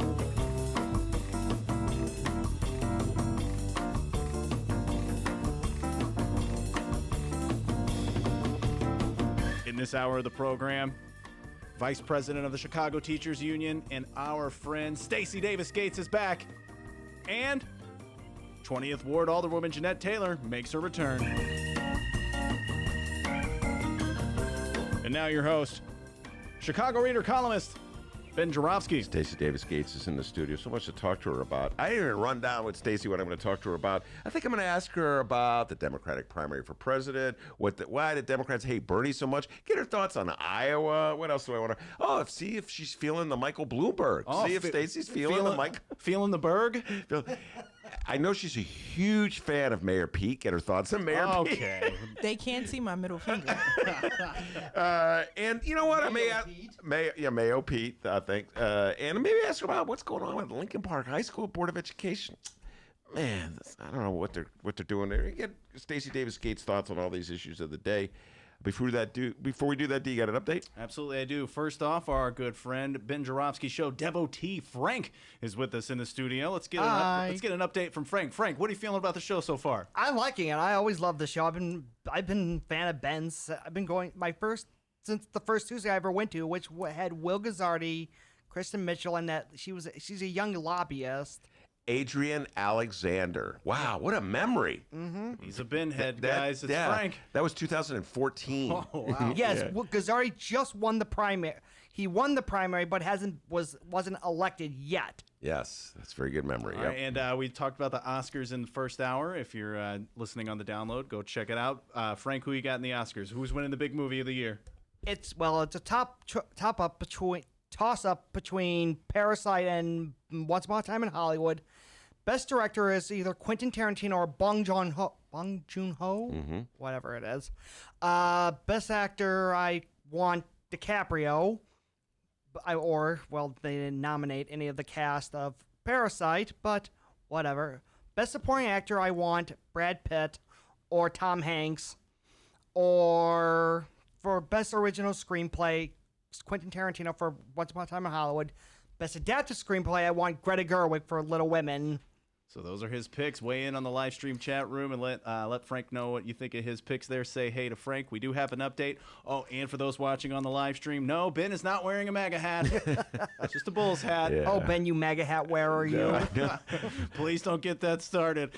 Just a Bulls hat. The following comes from the Associated Press. Former Illinois Congressman Joe Walsh ended his Republican primary challenge to President Donald Trump today, abandoning an effort that faced long odds and financial struggles from the start. Here's the quote from Walsh, quote, "I'm suspending my campaign, but our fight against the cult of Trump is just getting started. I'm committed to doing everything I can to defeat Trump and his enablers this November." Yeah, it's very strange, the crew of Republicans who've emerged, a select group, to defy Donald Trump. I don't know why Joe Walsh gave up his radio show. He was 3 hours local, and he was also apparently nationally syndicated, and he would have making more money than he did for this Don Quixote bid for president. I can't figure it out either. And they come from the same sort of base. Right, because Joe Walsh is about as right as you can be, and it's like you can go on his Twitter and search his old Twitters for all the bigoted statements he's said in the past. And so, he said one time on Martin Luther King Day something very bigoted. You can just Google Joe Walsh Martin Luther King Day, what he said. It was just very bigoted. Yeah, I'm not quite sure why Joe Walsh would have announced he was running. I remember when he announced he was running, we talked about it on the show. I welcomed him to the race. Anybody, get any kind of dissension on the Republican side. But of course, the Republicans, it is the cult of Trump. They're lockstep. Find us on social media at Benny J Show, BENNY, the letter J Show on both Facebook and Twitter. The Ben Joravsky Show on Instagram. Ben runs the Instagram. How's that going, by the way? It's unbelievable. All right. Yeah, just, cool, wow. cool. We're blowing up on Instagram, so go check that out. And also be sure to download this weekend's Benny J bonus interviews. Go subscribe. Be surprised and find out what they are. All right. Very good. Stacy Davis Gates, welcome back to the show. Thank you for having me. How are y'all doing? I'm doing okay. I can't complain. And what good would it do me anyway, Stacy? All right, Stacy. There's a lot of national news to talk about, and there's a lot of Chicago news to talk about. But just your general thoughts about what's going on at Lincoln Park High. You, of course, are a former Chicago public school teacher. I am a teacher on leave. I'm not a former. I said corrected. And you're a union leader here for the Chicago Teachers Union. I've been critical of the way the CPS has handled this. I don't even know what is going down. We don't either. Okay, so go take it from there. I mean that is the criticism, I think, from everyone across the board, is that there seems to be someone who was victimized, right? And you obviously have to have a shield of protection and support for the individual that was victimized. That goes without, it should go without saying. That's number one. Number two is that you have impact as a result of something that was allegedly done. And you also have a school community full of minors who have parents and or guardians, families that should have an understanding of what happened for as much as they can without jeopardizing the victim. And you have parents who are sending their children to the school community who want to understand if the school community is safe for their children, if proper safeguards are being put in place for their children, and if they have any way of knowing that that this process has a beginning, a middle, and an end that will give the school community an opportunity to heal and to move forward. It's hard to do that, though, when you've removed leadership that is connected to parents, and then you replace it with leadership that is then replaced because of another incident.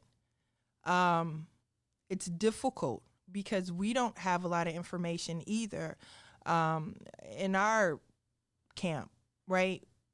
Typically, you would find out what's happening.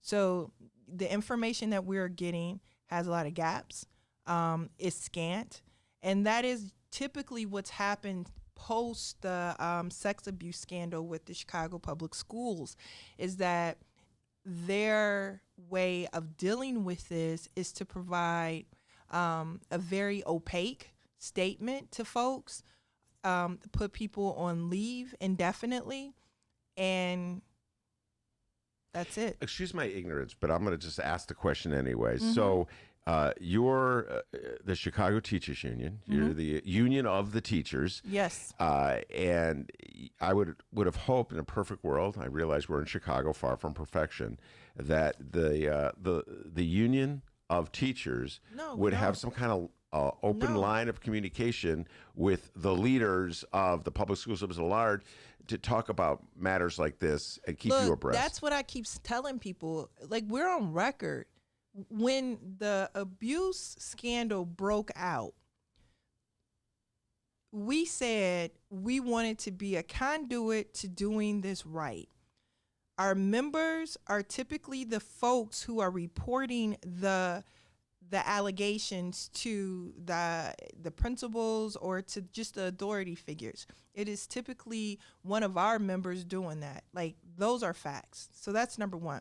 Number two, our members are counselors, are social workers, are psychologists, right? So these are people who would have training to be able to absorb trauma, would be able to direct how you have the discussions with the larger school community, would be the folks who could create framework and infrastructure for how the school community absorbs this, processes this, and is able to then pivot from it and use the experience to make the school community better. Those are trained professionals, right?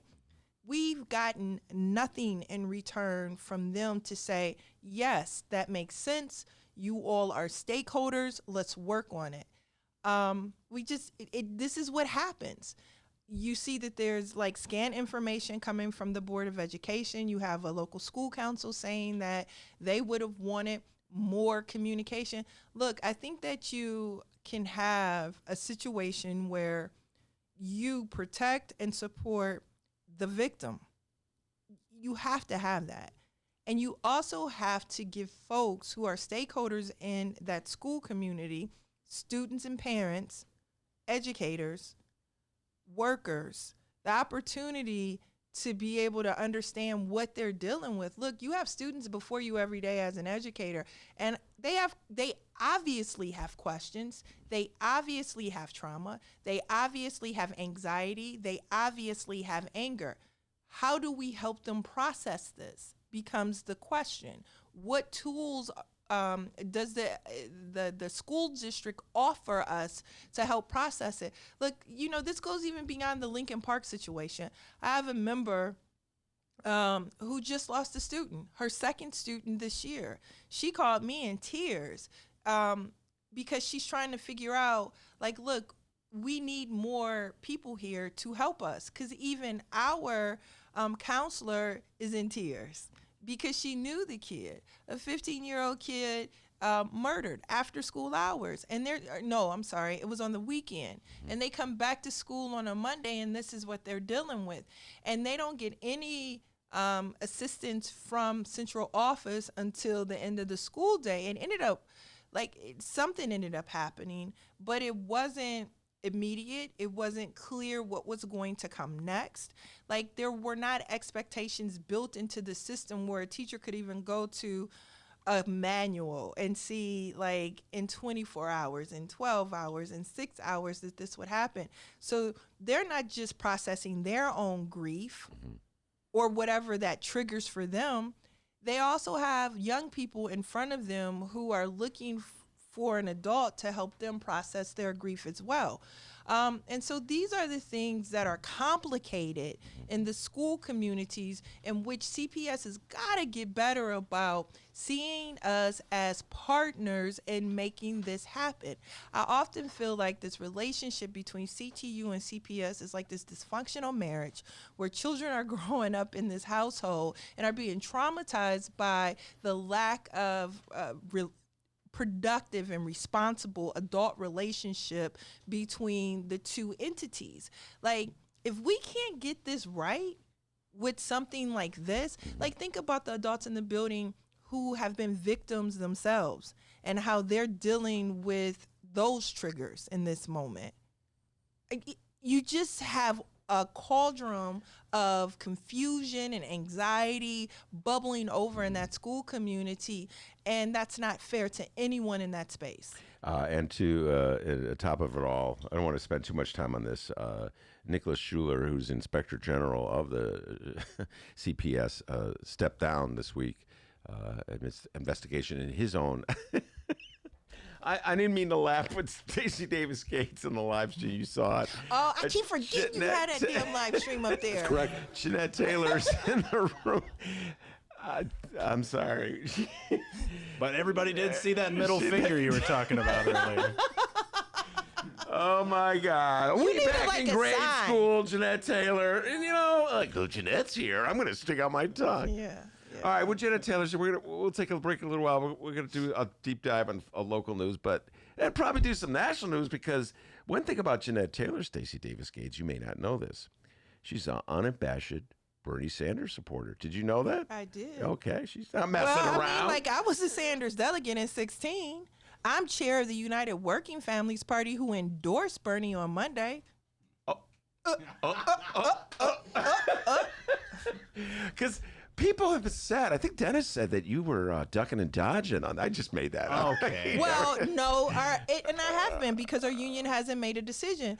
Listen, Bernie came before the strike, Elizabeth came during the strike, and look, it's teachers, and didn't Joey B give you guys a phone call too? Who? Joe Biden. Oh yeah, don't hate on Joe. That's what we call him on the show. Castro's partner, who's an educator, Harris, and Biden.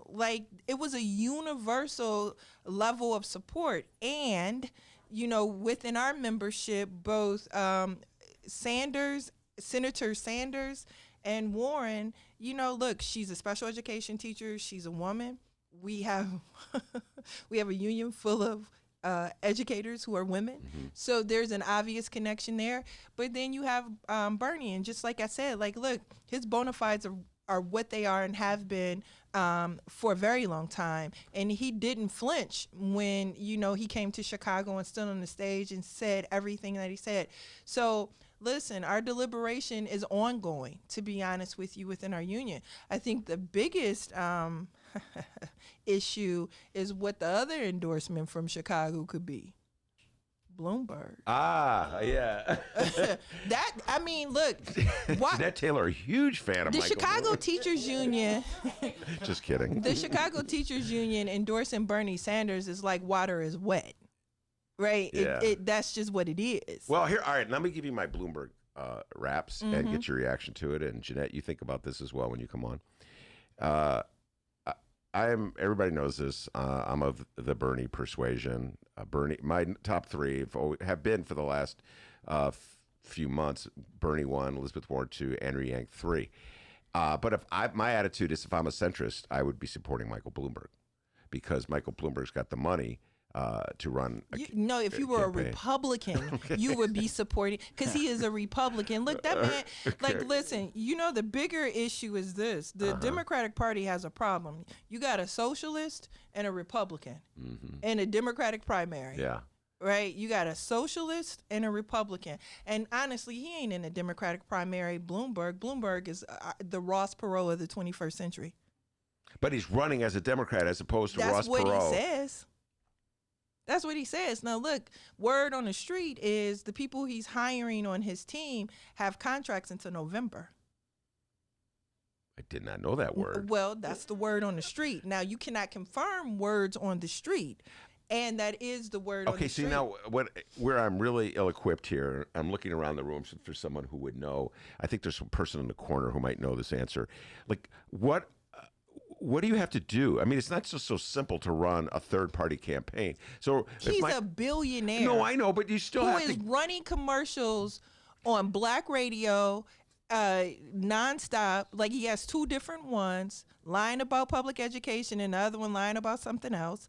And then you have him running commercials incessantly. Like, look, I get where we are in the Democratic primary. The real threat is twofold. Donald Trump getting a second term and Bloomberg being connected to the threat of Trump getting a second term. All right, time out. To get on what I'm saying, I understand he's running nonstop commercials and that he's spent more money than anybody else up till now with his TV commercials and his internet commercials. I understand all that. What I'm saying is the practical matter of meeting the requirements to get on the ballot as an independent candidate are no joke, even if you're a billionaire. You got to get, I'm looking at Candace, she knows this stuff. You got to get thousands of signatures to get on the ballot in Illinois, and then you got to beat Joseph Madigan's lawyers who are going to challenge those signatures. Ralph Nader had to go through this back in... Ralph Nader is not Michael Bloomberg. You think he's going to get better lawyers? He can make them with money. They just appear out of thin air for billionaires. Look, I don't know what he's going to do. He claims that, we claim, because he ain't really said it. Has he said that he wanted the Democratic nomination? I don't think I've read that. Has anyone read that? Frank, didn't he? I'm looking at Frank, who knows everything about everything. Look that up on your phone. No. I do believe he announced he's running. Has he said that he wants the Democratic nomination? He didn't say he's running for president. Yeah. That's clear. Has he told us that he wants it? And I could have missed this. I am willing to be wrong about it. I hope I'm wrong about it. But has he said that he wants the Democratic nomination? I do not know the specific announcement he made. I sit here not being able to answer that question. I know he's running in Democratic primaries. He's running in California. He's running in Alabama.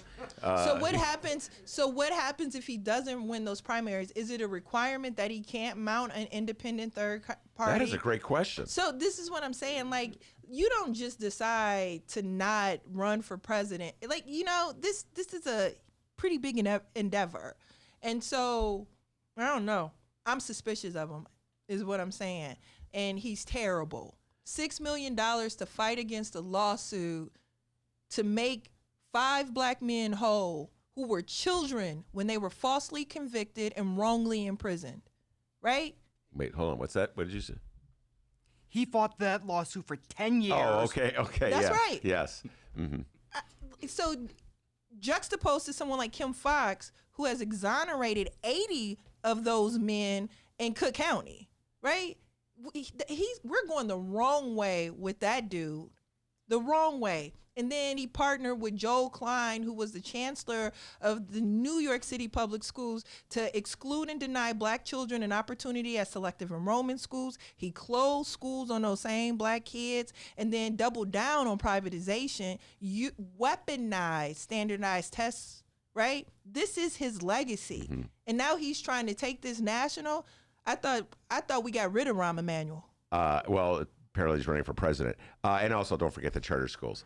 That said, if I'm a centrist Democrat, that would be my candidate. I'm not a centrist Democrat. Those are not centrist Democrats. Those are Republicans. And at some point, that party, the Democratic Party, is going to have to have a better definition because, again, you got a Republican running and you have a socialist running. I agree with you. Please explain to me the difference between what you just laid out about Michael Bloomberg and the way he ran New York and the way Rahm Emanuel ran Chicago. There ain't no difference. Well, Rahm Emanuel is in the centrist Democratic Party. That is what y'all keep saying. Rahm is a right-wing conservative, has always been that. And if you read anything about his time with Bill Clinton, he took Bill Clinton more to the right than he was previously. Well, it didn't take much to get Bill Clinton to go to the right. So if Rahm is a right-wing Republican, then so is Bill Clinton. Okay. Take a chill pill, man. Okay. And so is Hillary Clinton. Okay. Okay. And who else? You're not. I could think of a lot of. I'll leave it go there. I'm not gonna argue about it. Look, when there are policies that hurt people like me in neighborhoods where I live, with people who depend on a particular type of government to work for them, then they're not our friends. They're our foes, and we have to be clear about language. Then I'll be clear about language. I don't say they're right-wing Republicans. I say they're Mitt Romney Republicans. And that's generally how I phrase it when I write about Romney's reign. So let's say it like this. They are bad for black people. Oh, can't argue with that point. The Republican Party in general is that would fit the Republican Party. Looks like I have some breaking audio here from Michael Bloomberg. Let's hear what this is. Oh my! It's just money. It's just the money. Stacy loves that one. You could also do like the jail cell, like the closed. Oh, he's got that. Wait, hold on. Stop and frisk. In fact, I do have Bloomberg weighed in with something else as well. Oh my! That's there him. we go. There you go. All right, we're going to bring Jeanette Taylor on to broaden the conversation here, but I got to ask you. What's up? Before I do, Iowa. We've talked about it so much. Just throw the whole state away. Throw it all away. Man, please. First off, Democrats are not winning Iowa in November. So why is Iowa so important, the first important test of the nomination process? Yeah. And in a state that only has, 3 or 4% black people and 30% of them are in prison? Man, please. Again, that is so retrograde. And for the Democratic Party to not have a lens on things like this, continue to expose their inability to evolve, to innovate, to really be a place where, diverse voices have agency and leadership. It just doesn't matter. And don't keep throwing black people up there for the sake of it. Change the policies. And that is one thing that Reverend Jackson doesn't get enough credit for. Like, his work from 84 to 88 really shifted the way in which the party behaved.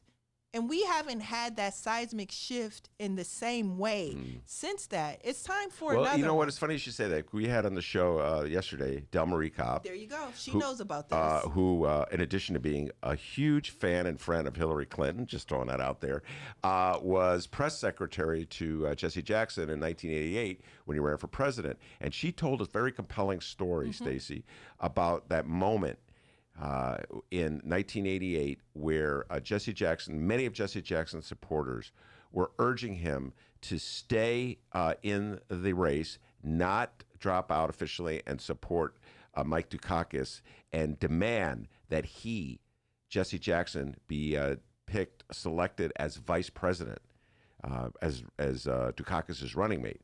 And so maybe that infamous take scene wouldn't have happened. The caucus. Oh, the tape, Willie Horton tape. Is that what you mean? No. You remember he was in the tank? Oh, tank. Yes, absolutely. Well, they probably would have done that stupid commercial anyway. But the point is, she was saying that she was using it to illustrate how Jesse did the right thing and compared to Bernie's behavior. We were relitigating that when she was here. But the other point, Bernie's behavior. But Pete, the one who got up and said, "I won." But wait, I'm not ready to relitigate 0% of the precincts reporting. But just think about how history would have been different if Jesse Jackson had been the vice presidential candidate. It's just a fantastical notion to think about how the 80. And Delmarie said, "Oh, Mike Dukakis would have won the election." Yeah. She said flat out he would have won. I don't know if that's true, but look, here's the problem that the Democrats have coming out of Iowa. The turnout was low. Mm-hmm. Black people didn't show up. That's it. And if turnout remains low in the nomination phase, and if black people do not feel compelled to turn out, I ain't asking for Obama numbers, right? Because that's a once in a lifetime thing. However, there is a baseline, and we're not even there yet. Actually, Obama numbers aren't once in a lifetime, and Obama numbers are less than Harold Washington numbers. Well, I'm talking about on a national right. level. On a national presidential level with black voters. You're right about that. But on a national level with black voters nationwide, you don't have to meet that standard.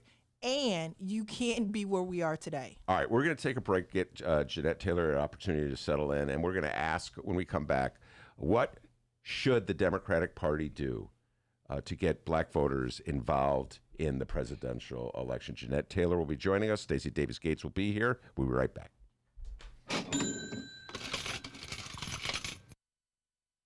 Read the Chicago Reader to get up to speed on what's what in Chicago. Culture, food, arts and entertainment, weekly concert listings, weekly event listings, the environment, travel. I can continue, but you get the point. And for all of you Chicago political junkies, raw weekly columns on real city politics from Maya Dukmasova and our very own Ben Joravsky. The Chicago Reader, free to the public in newsstands throughout the city and online at chicagoreader.com. Read it now and be a more informed Chicagoan.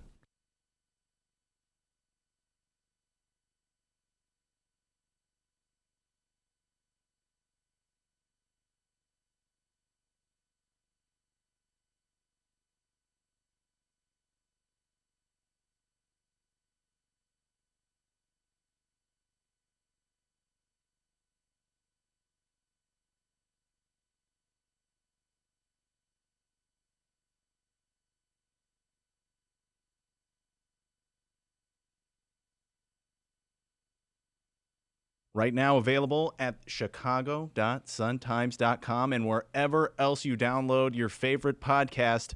It's this week's edition of the Fran Spielman Podcast. Who's our guest this week? Well, he's running for Cook County State's Attorney. Bill LeBro. What? Bill LeBro? Yeah, he's kind of a bro. His name's Bill Conway. He was the guest. Here's a little bit of that interview.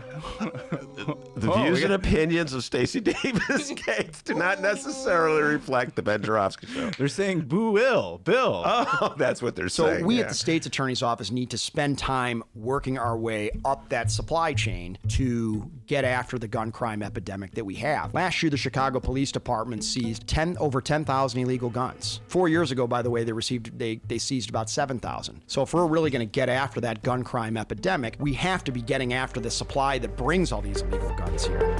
That's all you get for free, all right? Okay. You have to go download the rest of Wait, what was the music? It's some music I put in there in the... So here, I'll save people to download. Okay.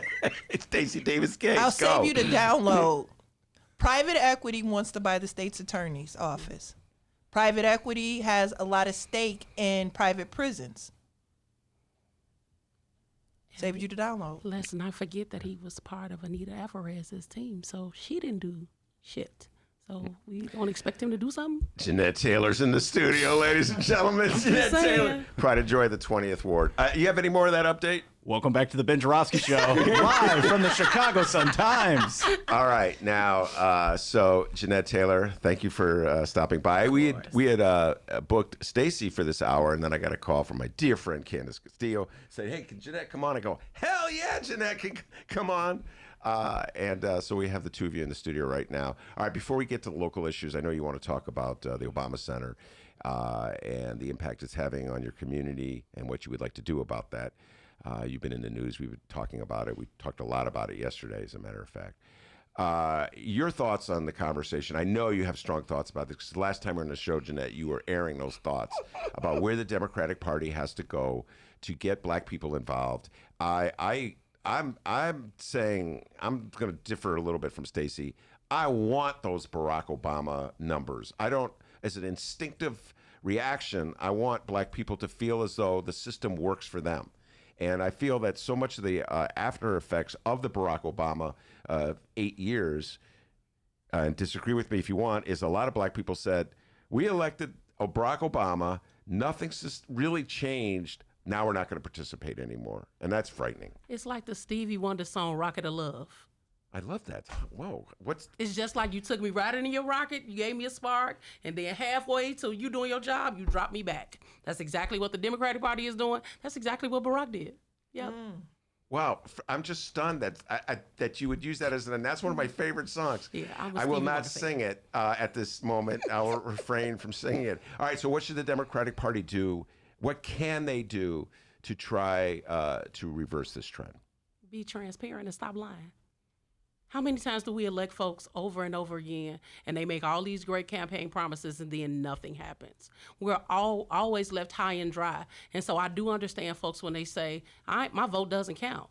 But as we saw in Rosanna's race, every vote does count. That's right. And so we're now in a space where we see progressive folks standing up for your everyday folks, are saying, maybe I'm wrong about not voting. Maybe I'm wrong for not being a part of the process. And as elected officials, we got to do different. We cannot get in office and turn our backs on our people. And a lot of us do that. I'm sorry, they just do. And so you're knocking on my door, you're at the senior building, you're giving candy, you're doing all these wonderful things to get in there, and then when you get in there, you turn your back on folks. You're not accessible. You don't talk to them. You don't agree to disagree. You're not even willing to work with them. And so the Democratic Party as a whole has to change the way it works. And you got to appreciate black women who vote. Hillary lost because she didn't appreciate the one power she had of being a woman she didn't use. And so y'all ain't just going to use black women to get past. We vote, we're changing the country, we work together. We might have some disagreements, but we know how to figure it out. And so stop taking advantage of black voters. I'm not gonna turn out to something and you making laws to cut SNAP. Why would I vote? You're cutting unemployment. I can't afford to live in the place that I love. I'm gonna vote for that? No, I'm not gonna vote for that. So who do you think would be a good vice presidential candidate for Bernie Sanders?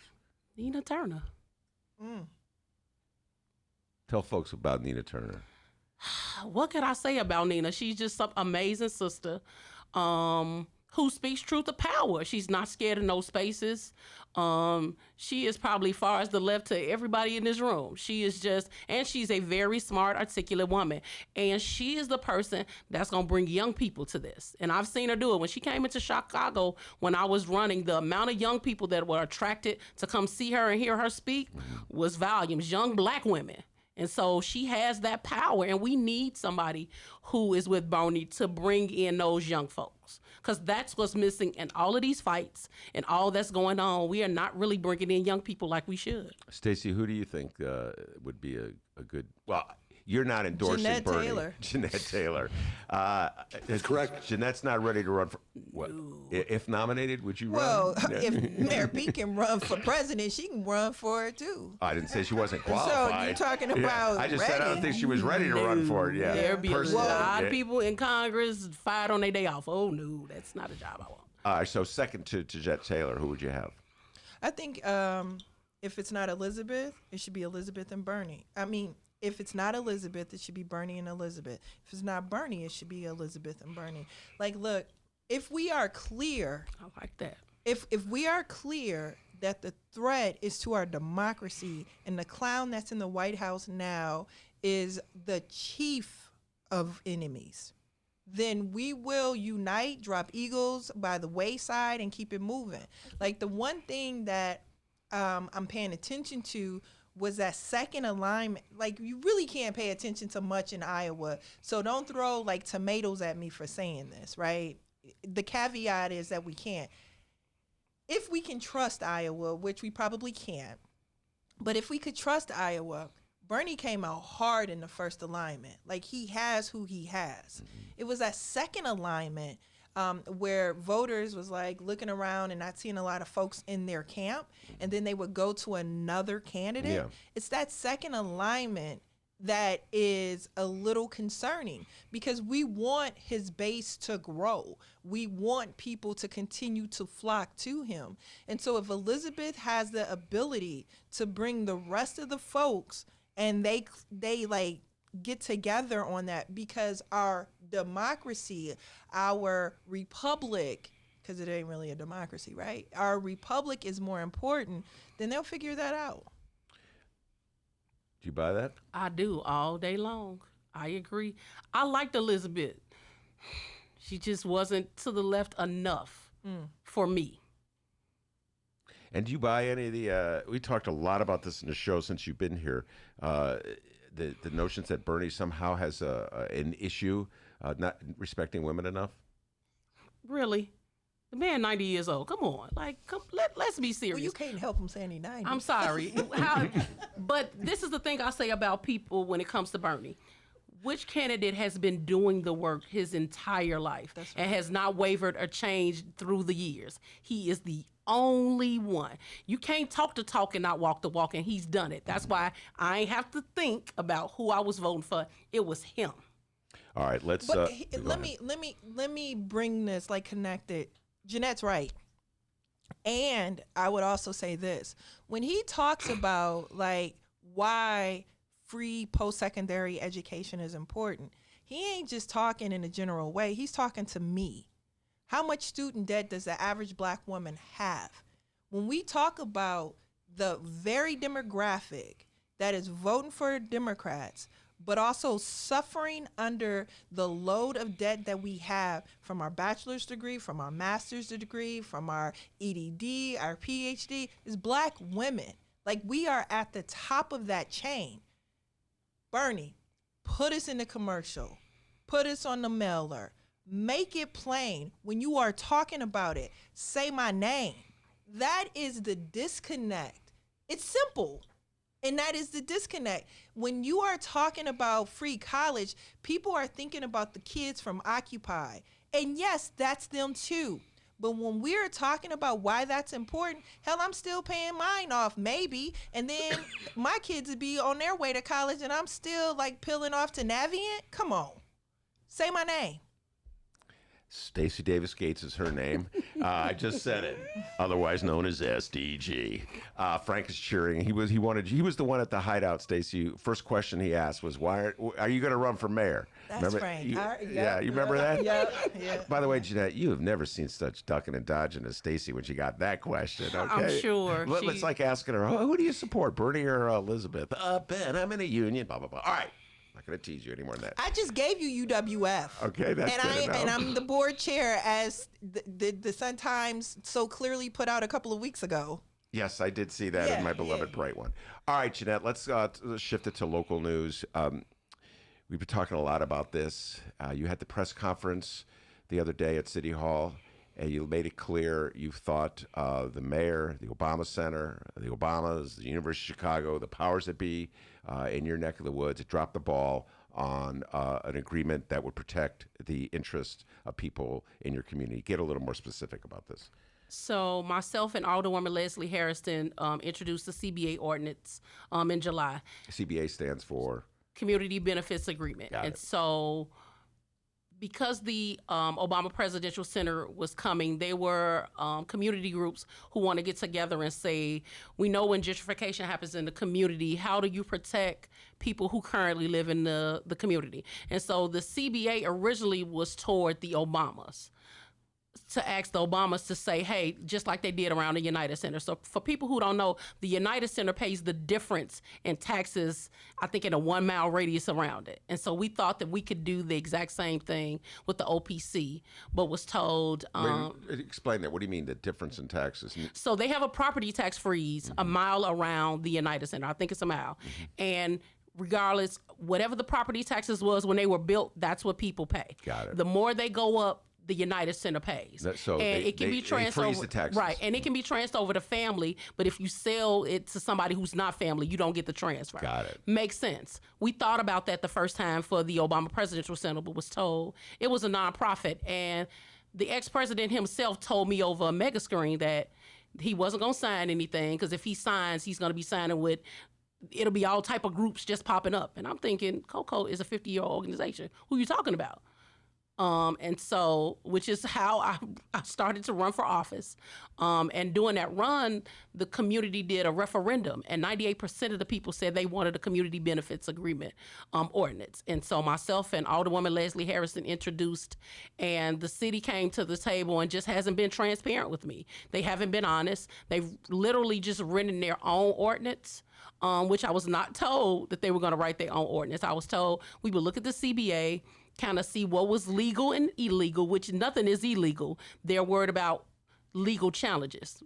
The city of Chicago should be legally challenged all the time, but we don't. Mm-hmm. But at any rate, I was told that we would do that, and the process hasn't been transparent. And I've asked people to come to the table who've historically fought each other or have not agreed. So there's this thing in Woodlawn around renters and homeowners. Mm-hmm. They just, one thinks one is worthless.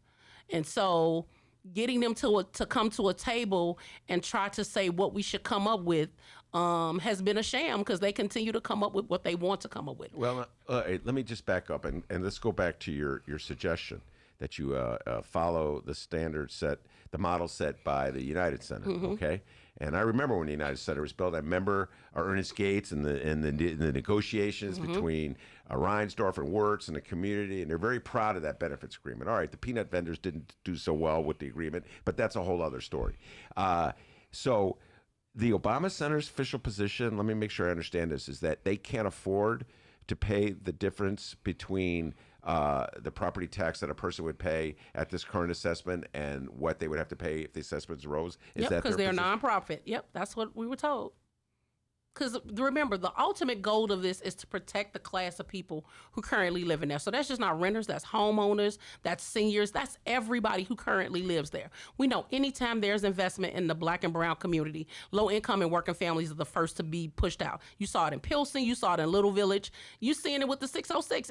It happens. And I don't care how many studies they do, your study can't go against my lived experience. So I lived in Bronzeville. We got the Harold Washington Cultural Center. They raised the property taxes. I couldn't afford to stay there anymore. And at the time, my mother was a CPS clerk, and I worked for a community organization. We moved to Woodlawn together because we couldn't afford to go anywhere else. And so now that we're in a space to have somewhere of comfort, you're telling me I got to give it up because we're trying to pacify developers? And so I've asked developers when they come, could what you want to build when it comes to housing, 30% be affordable? There has only been one developer that's told me no. And that developer probably won't get to develop in my community, because in my community, the community gets to decide. Mm-hmm. So I have a table of people who live there, homeowners, renters, people who have businesses, people who run organizations, who will look at development and see what's best for the 20th Ward. So I'm not the end all, but I'm putting in ways for my community, A, to be engaged, and B, to let them know I'm fighting for them to stay. And so what about the rest of the stakeholders at the Obama Center? That, okay, there's the University of Chicago, there's the Obama Center. Follow the Olympic Road, Emma South, yep. And so they can't afford to kick in a little something to protect renters or homeowners in the area? We asked one of the things that was in the ordinance was to ask for a trust, because think about it. If you're building by the OPC, you're gonna make money. And we need to stop talking about presidential libraries don't get that many visitors. We talking about the first Black president of the United States, Barack Obama. Please, they're going to run to that like they're running to the place in D.C., the African American History Museum. Like, stop it. Let's not pretend we're not talking about Barack.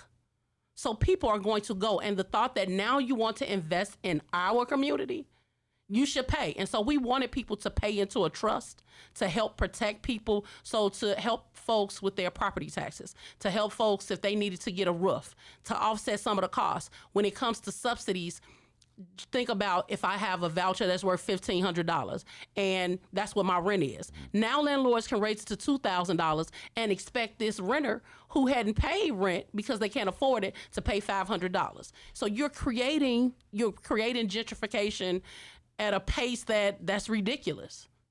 And so you got all these studies to say this is what happened when large developments comes. Why are you not listening? Why won't we put anything in place? Why? Because the people that we're trying to protect are black, plain and simple. Well, there is two different views of these things based on the people who live in a neighborhood and people are coming in a neighborhood. Follow me on this, Jeanette. I hope I make sense what I'm about to say, because I'm just really, this is coming off my mind fresh, like a newspaper just coming right off the press. When I look at Lincoln Yards, in Lincoln Yards, the city is allowing the developer of Lincoln Yards to essentially divert the money, the property taxes that he would ordinarily pay to the coffers to support the schools, et cetera, and instead use that money to underwrite the cost of his development. And their argument is that in the long term, whatever money we lose by having that money diverted from the schools will benefit the city of Chicago because that will be a beneficial community to the city of Chicago, all right? I would make the same argument that you could divert, it would benefit the city of Chicago to force the Obama Center and the University of Chicago to protect the renters and low-income homeowners in the area of the Obama Center from outrageous property tax increases. But I don't think the powers that be, Jeanette Taylor, view it that way. They view gentrification as a plus for the city of Chicago. And so it's like they believe that moving everybody out, or not everybody, but moving poor people out of Woodlawn is in the best interest of the city of Chicago. Do you follow what I just said? But then your talking points when you're running for office can't say, I'm tired of people leaving. I want to make sure Chicagoans make a living wage. We have great schools and we want you to live here. Then you lying. Again, the Democratic Party, you're lying. How many black people left the city of Chicago in the last... and let's just say this. There's a whole ecosystem that's being destroyed as a part of this. This is not just a CBA. This is not just somebody lying. All of those things are true, yes. And think about the school communities that will no longer exist. Think about the middle class jobs that are in those school communities that will be wiped away. So it's not poor people, right? So even if you don't care about poor people, right, because they make you whatever, then care about your neighbor. Because if you care about your property values and that middle class check that's coming in there because that person is a principal, because that principal is an educator, because that principal is a clinician in that school district, or in the school district, but in that school community, then that's also going to be erased as well. And then if you are an elected official, you ain't got to care about poor people. Can you care about your own job? Because I ain't never seen gentrified white folks vote for the same black person that's there. We know voting patterns across this country. Who votes for whom? Right? And so black aldermen, black state representatives, black senators, they're out of a job as well. See, these things have an ecosystem attached to it. And if we're not thinking about the larger, broader implications of that, you can actually see a decline in the number of people who are even going to vote blue. So Illinois has had the distinction of being a bellwether prior to Clinton? More as a bellwether prior to Clinton was at 92, and now it's blue post 92. Mm-hmm. It's purple to red if you're moving black people out of Cook County. Black people in Illinois live in Cook County. Yeah, I hope the Democratic Party is listening to that. If for no other reason. Hashtag 2020 census. Which we in trouble. So, all right, so you went public with your comments. You had the press conference in City Hall. Typical Jeanette Taylor, didn't mince any words, didn't beat around the bush, to quote Marvin Gaye. And so got a chuckle out of Stacy on that one. So after your comments, did Mayor Lori Lightfoot call you up and say, Jeanette, let's get together? Oh, everybody called me. Everybody called me, and she did, and we've had a conversation. And part of the problem is in City Hall as a whole, they work in silos. And so I kept getting this, I didn't know, or I thought everything was going well, and I assumed. And for the sake of my community, because I represent the community, I've tried to give the process a chance. I've said to people, I went with an open heart, an open mind, and I've had so many people say, the city gonna play us. We've done this over and over again. It's 10 plans for Woodline. They've never listened. They never do what they're supposed to do. And bam, I got egg on my face. And so, no, I'm not going to take the egg on my face. The people who need to go down are going down. And it is not Alderwoman Jeanette Taylor. I'm doing my part. I'm fighting for my community. I'm calling out the inequities I see. So what is the next step? So I should be meeting Monday with the administration. With Lori Lightfoot. With Lori, to have a conversation. Because another thing that plays a part in this is that Invest in Southwest. That's a bunch of, that thing is not clear yet either. We haven't had any real, so you had all of these town halls. We did a ride around with Maurice Cox, with Commissioner Cox. And basically, that's it. We haven't done any planning. We don't know what the plan is. It's holding up our TIF dollars because I want us to know that that's what they're going to use when it comes to this Invest Southwest thing, TIF dollars, that we should be using to the schools, that we should be using in other places. Mm-hmm. I got a bunch of small business owners who run businesses out of their homes. I would love to help them get brick and mortar, but that money is on hold. And that wasn't a choice the city council made. Mm-hmm. And so what is Invest in Southwest really going to do for the South and West sides? And what I'm hearing from my community is nothing. $20 million for all those neighborhoods.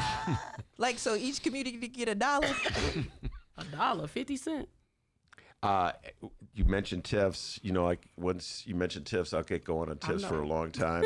We're going to take a break, come back, close down the show with a discussion of TIFs and where the city should go in investing its economic development dollars. We'll be right back with Stacy Davis-Gates and Jeanette Taylor. It's the butter cow, which has 9 hearts to represent the 9 essential nutrients in milk. That's right, it's made entirely out of butter, and it's a state fair tradition since at least 1922. We did big things to help people, real people who live and work here every day. We raised the minimum wage. We advanced equal pay for women and minorities, provided millions of Illinoisans relief from high interest on consumer debt, and expanded health care to tens of thousands more people across our state. We are reaffirming that our most important commitments are to our children and their education. Mark my words, Illinois will be the best state in the nation to raise a young family.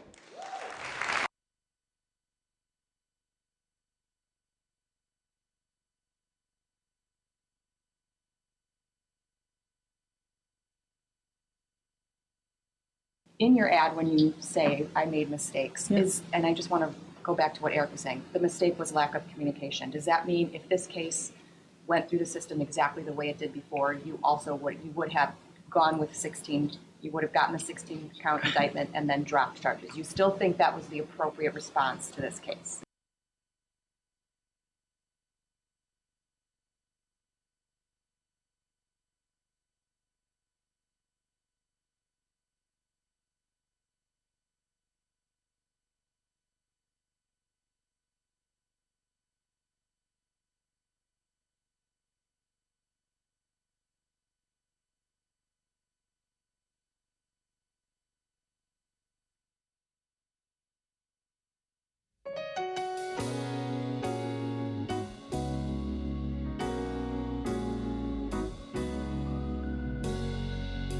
Welcome back to the Ben Joravsky Show. Mr. Joravsky, take us to the that weekend. Music means it. Can I do it again, D? Please? All right. Take us to the weekend. Not only Jeanette Taylor, the Alderwoman of the 20th Ward, not only is Jeanette Taylor a proud member of COCO, not only is Jeanette Taylor a former LSC member at Mollison School, not only did Jeanette Taylor go on a hunger strike to force the powers that be in the city of Chicago to pay some money to have Diet be a public school, neighborhood school, but Jeanette Taylor is one hell of a keyboard player. That's Jeanette correct. Taylor on the keyboards. And she's going to sing some Stevie Wonder songs right now. Go. No, you're not gonna get me. I throw the rocket to the da-da-da-da-da-da. Sorry. Took a rocket to the da-da-da-da-da. I forgot the rest of the words. I know all the words. I got it on my phone. Could you recite them right now? You took me right in your rocket. You gave me a spark, but at a half a mile for heaven, you dropped me back down to this cold, cold world. Yeah, all Just right. a little bit. I used to She's sing at good. church. That's all. I love that song. And you know what? I'm going on a tangent within a tangent here. What's the guy's name? JT is his nick. I always call you JT. but- Justin Timberlake? Thank you. Justin Timberlake had a song where he stole it from that Stevie Wonder. And it didn't go well. No, it exploded. But I only heard it. I was at a bar in, I remember it was in New York City, Jeanette, and the song came on. I go, I didn't know what the song was because I'm not really into Kind of like modern- Taylor Swift, huh? But I'm like, and I'm like, that guy stole that from Stevie Wonder. Whatever. Neither here nor there. You got a good voice, Jeanette Taylor. Hey, if the automatic thing doesn't work out, you could sing at Promontory. No, not gonna happen. Jeanette Taylor will be at Promontory. This little plug there with us on election night, March 3rd. And your good friend Del Marie Cobb will be there as well. It's going to be bringing together all the people in the 20th Ward. It's going to be a lot of fun. I love Del Marie Cobb. It's one of my dear friends in the city of Chicago. All right.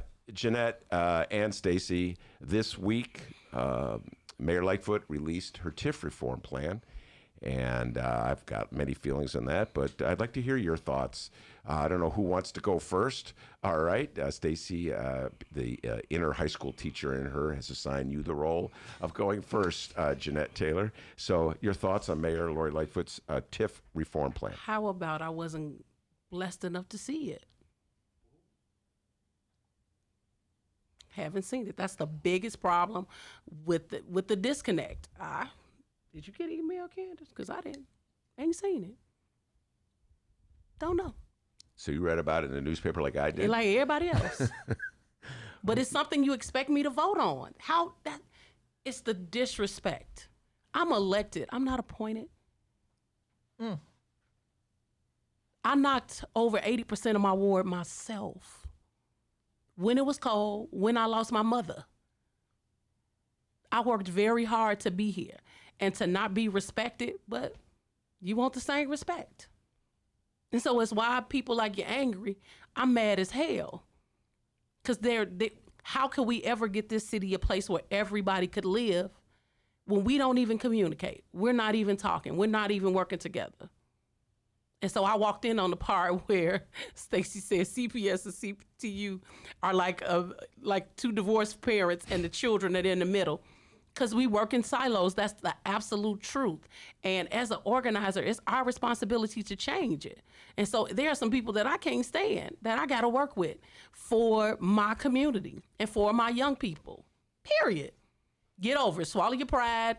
I don't like you, you don't like me, but how do we work to make a better Chicago? And that's what we got to do on all fronts. And I think that's what you're seeing. Where am I seeing that? So think about this. When CTU went on strike, who do they normally put the kids on? The Park District. And the Park District went on strike at the same time. Welcome to organizing. This is a union town, but this is an organized union town and a town full of organizers. And so we can't fight for crumbs anymore. There is enough for everybody to eat. There just is. But we got to stop funding the wrong stuff. Like, how many more police lawsuits are we going to pay for? I'm going to wait. That's not a watch. It's a bracelet. How many more tax breaks are we going to give billionaire developers? Now, people who want to build a business, who live here, been living here their whole life, can't get a break. But we'll give wealthy developers a break. We're worried about them because those who fund our campaigns, not mine. Stacy, your thoughts on the TIF reform proposal by Mayor Lori Lightfoot? I think Fran's headline was an accurate headline. Too little, too late, because it is like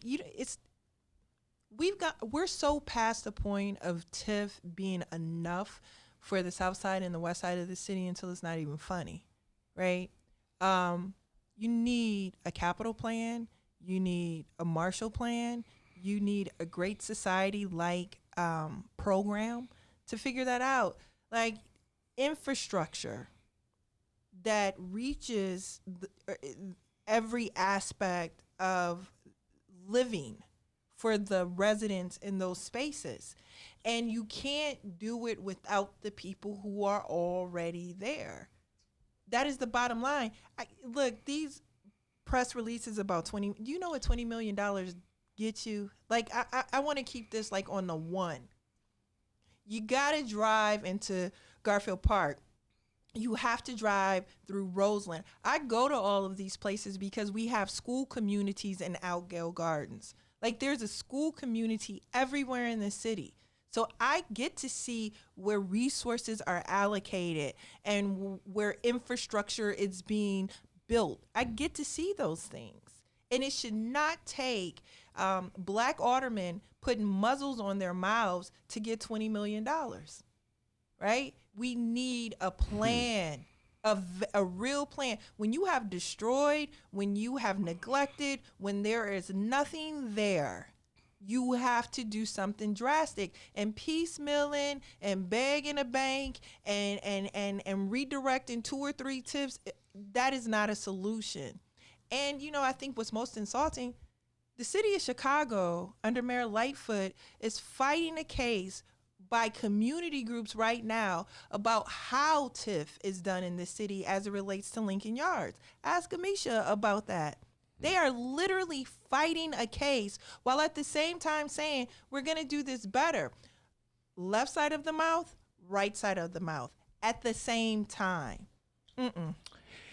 Can't argue that point. All right. Now, Jeanette, every time Stacy Davis Gates comes on my show, which she comes on all the time, some of my moderate friends of the will tell me that Stacy, like Bernie, they go too far. All right. And that you have to work in the middle. I hear this all the time. I've been having these conversations on the air with Stacy Davis Gates for almost 3 years. I probably got fired over them. Anyway, I'm just blaming Stacy Davis Gates. Anyway, all right. So do people say that to you? No. I mean, not about Stacy Davis Gates, but about you. You're going too far. No. You got to calm the rhetoric down. You got to work with... I've been saying what my community's been thinking for years, for decades. Like, how much more money are we going to put in police? We're over-policed. So we're paying them to shoot our young people in the streets, and they don't get fired, and they get a pension, and they go to the nice cushy jail. The last 4 aldermen of the 20th Ward have been to jail. I'm doing the math in my head. Was it 4 or 3? 4. The one Willie before Cochran. Cliff Kelly died before they got to take him. Okay. But he was on his way. I had Cliff Kelly, Arenda Troutman, and Willie Cochran. Who was the alderman before Cliff Kelly? I can't remember. God, even I can't remember, Stacy. I don't know, but I don't put Cliff in the ground yet. He's still alive. No, Cliff No, is I'm still talking very about much the with one us. before. I'm Cliff sorry. Kelly. Yeah. My bad. Yeah. So I'm not going to jail. And when I got on doors, I didn't pretend to be somebody I was not to get these people's vote. I was unapologetically Jeanette, period. This is who I am. This is where I come from. I want to be able to serve you. And so me sticking to my word is all that I have with people who've been lied to over and over and over and over and over and over again. So other members of the Black Aldermanic Caucus don't say to you, Jeanette, you're going too far, you're pushing too hard. No? Okay. My first conversation with the Black Caucus was, I'm not going to join the Black Caucus because I'm Black. And to Chicago, Black Chicago, y'all a joke. So let's organize and do some work. Which is how we got 16 votes for cannabis. And the only people that didn't vote for cannabis was who? The chairs. We understand our power. One of my coworkers told me, we don't know how the hell you got here, so you the threat. Good. We know how you got there. Oh, exactly. The people put me there. You know what is funny? Just listening to you talk about it, I've been talking to Dennis about this total tangent. So just bear with me on one of my tangents. I don't know if you know who Gary Owens is. Gary Owens is a comedian, a white guy, but he's most of his Funny audience. as hell, I know I he's know. so funny. He did this riff about Black power. He goes, Black people don't even know the power they have. And then he started talking about it in the context of Kobe Bryant and some of the backlash to what's that lady's name? I'm blanking on her name. Stacy Dave. Gail King. Gail King. Thank you. Bless her heart. And the backlash. And he said, Black people, you don't even realize the power that you have. You have so much power. And I looked at that situation when you were just talking. I was thinking about that. The alderman, you were talking about the cannabis bill. I call it the reefer bill, but whatever. And yeah, it's a generational thing. Yeah, they were going to delay the opening. That's right, till July. Till July. Yep. They had 16 but that's because votes. they are tired too. Like, don't use my vote for bullshit. We're in a space where we can do some real work. And they might not say it, but I will. I'm 44 years old, about to be 45, and full-blown menopause. I cry fucking Tom and Jerry. So I'm not going to sit here and hold my tongue about anything. I'm going to say what needs to be said. If your feelings hurt, oh, well, too bad. You're young, 44, man. I wish I was 44. All right, Stacey Davis Gates and Jeanette Taylor, before we go, anything you want to tell people about? Any events coming up? Anything? Take this opportunity. I don't care who goes first. So I'm going to just use the opportunity to lift Jeanette up a little higher and call for some support. Listen, we continue to lament the loss of Black people in this space. And Jeanette has put forth with Leslie Harriston a real plan to stem the tide of that loss and to make sure that people who have been in that community, contributed to that community, can remain there when the community finally begins to get a focus and some resources from the very base that they've been putting resources in for like generations. That means something. For the first Black president to say that he wanted to have his center, not just the library, but his center on the south side of Chicago, is a monumental achievement that the folks that live there now should be available for. They should benefit for that. And so come out and support Jeanette. If you are listening and do not live in that area, call your alderman. This is an issue of equity. This is an issue of fairness. Some things are right and some things are wrong. To move out the people who live in that community, to replace them, to celebrate the first Black man who was president of the United States, that's wrong. Jeanette? February 11th, City Hall. It's the Housing Committee where they're going to introduce whatever it is we come up with. Please come out. Join us February 20th at St. Benedict the African, 6 to 8 p.m. is ward night. And my ward nights are places where we learn about city services. We learn about the gyms in our community. And it's a way to connect and for me to be available to the people who I'm paid to serve. All right, Jeanette Taylor, Stacey Davis Gates, thank you so much for being here. Also want to thank Frank for stopping in. Frank Lucchese Soto, who's usually doing crack research for us on the other side. He's doing it right now. He's doing it on the right now. Rummana Hussain was in here earlier in the show. Thank Rummana coming in. And of course, the man, the myth, the legend, the pride and joy of Alton, Illinois, and as Jeanette Taylor will tell you, back home and on, they call him White Lightning. Give yourself a raise. Take it out of petty cash. Have a great weekend, everybody. Name's Dennis. All right, and remember, you can download previous Ben Joravsky shows and previous and Benny J bonus interviews at both Chicago Sun-Times and Chicago Reader websites and wherever else you download your favorite podcasts. Downloaders, we live stream this program. It's true. Tuesdays through Fridays, 1 until 3 p.m. Central Time at both Chicago Sun-Times and Chicago Reader websites and the Chicago Sun-Times YouTube channel. If you're ever on that YouTube channel, I dare you to go to the Ben Joravsky Show live stream chat, talk with like-minded political people, and a few trolls. It's a good time. We'll see you Tuesday.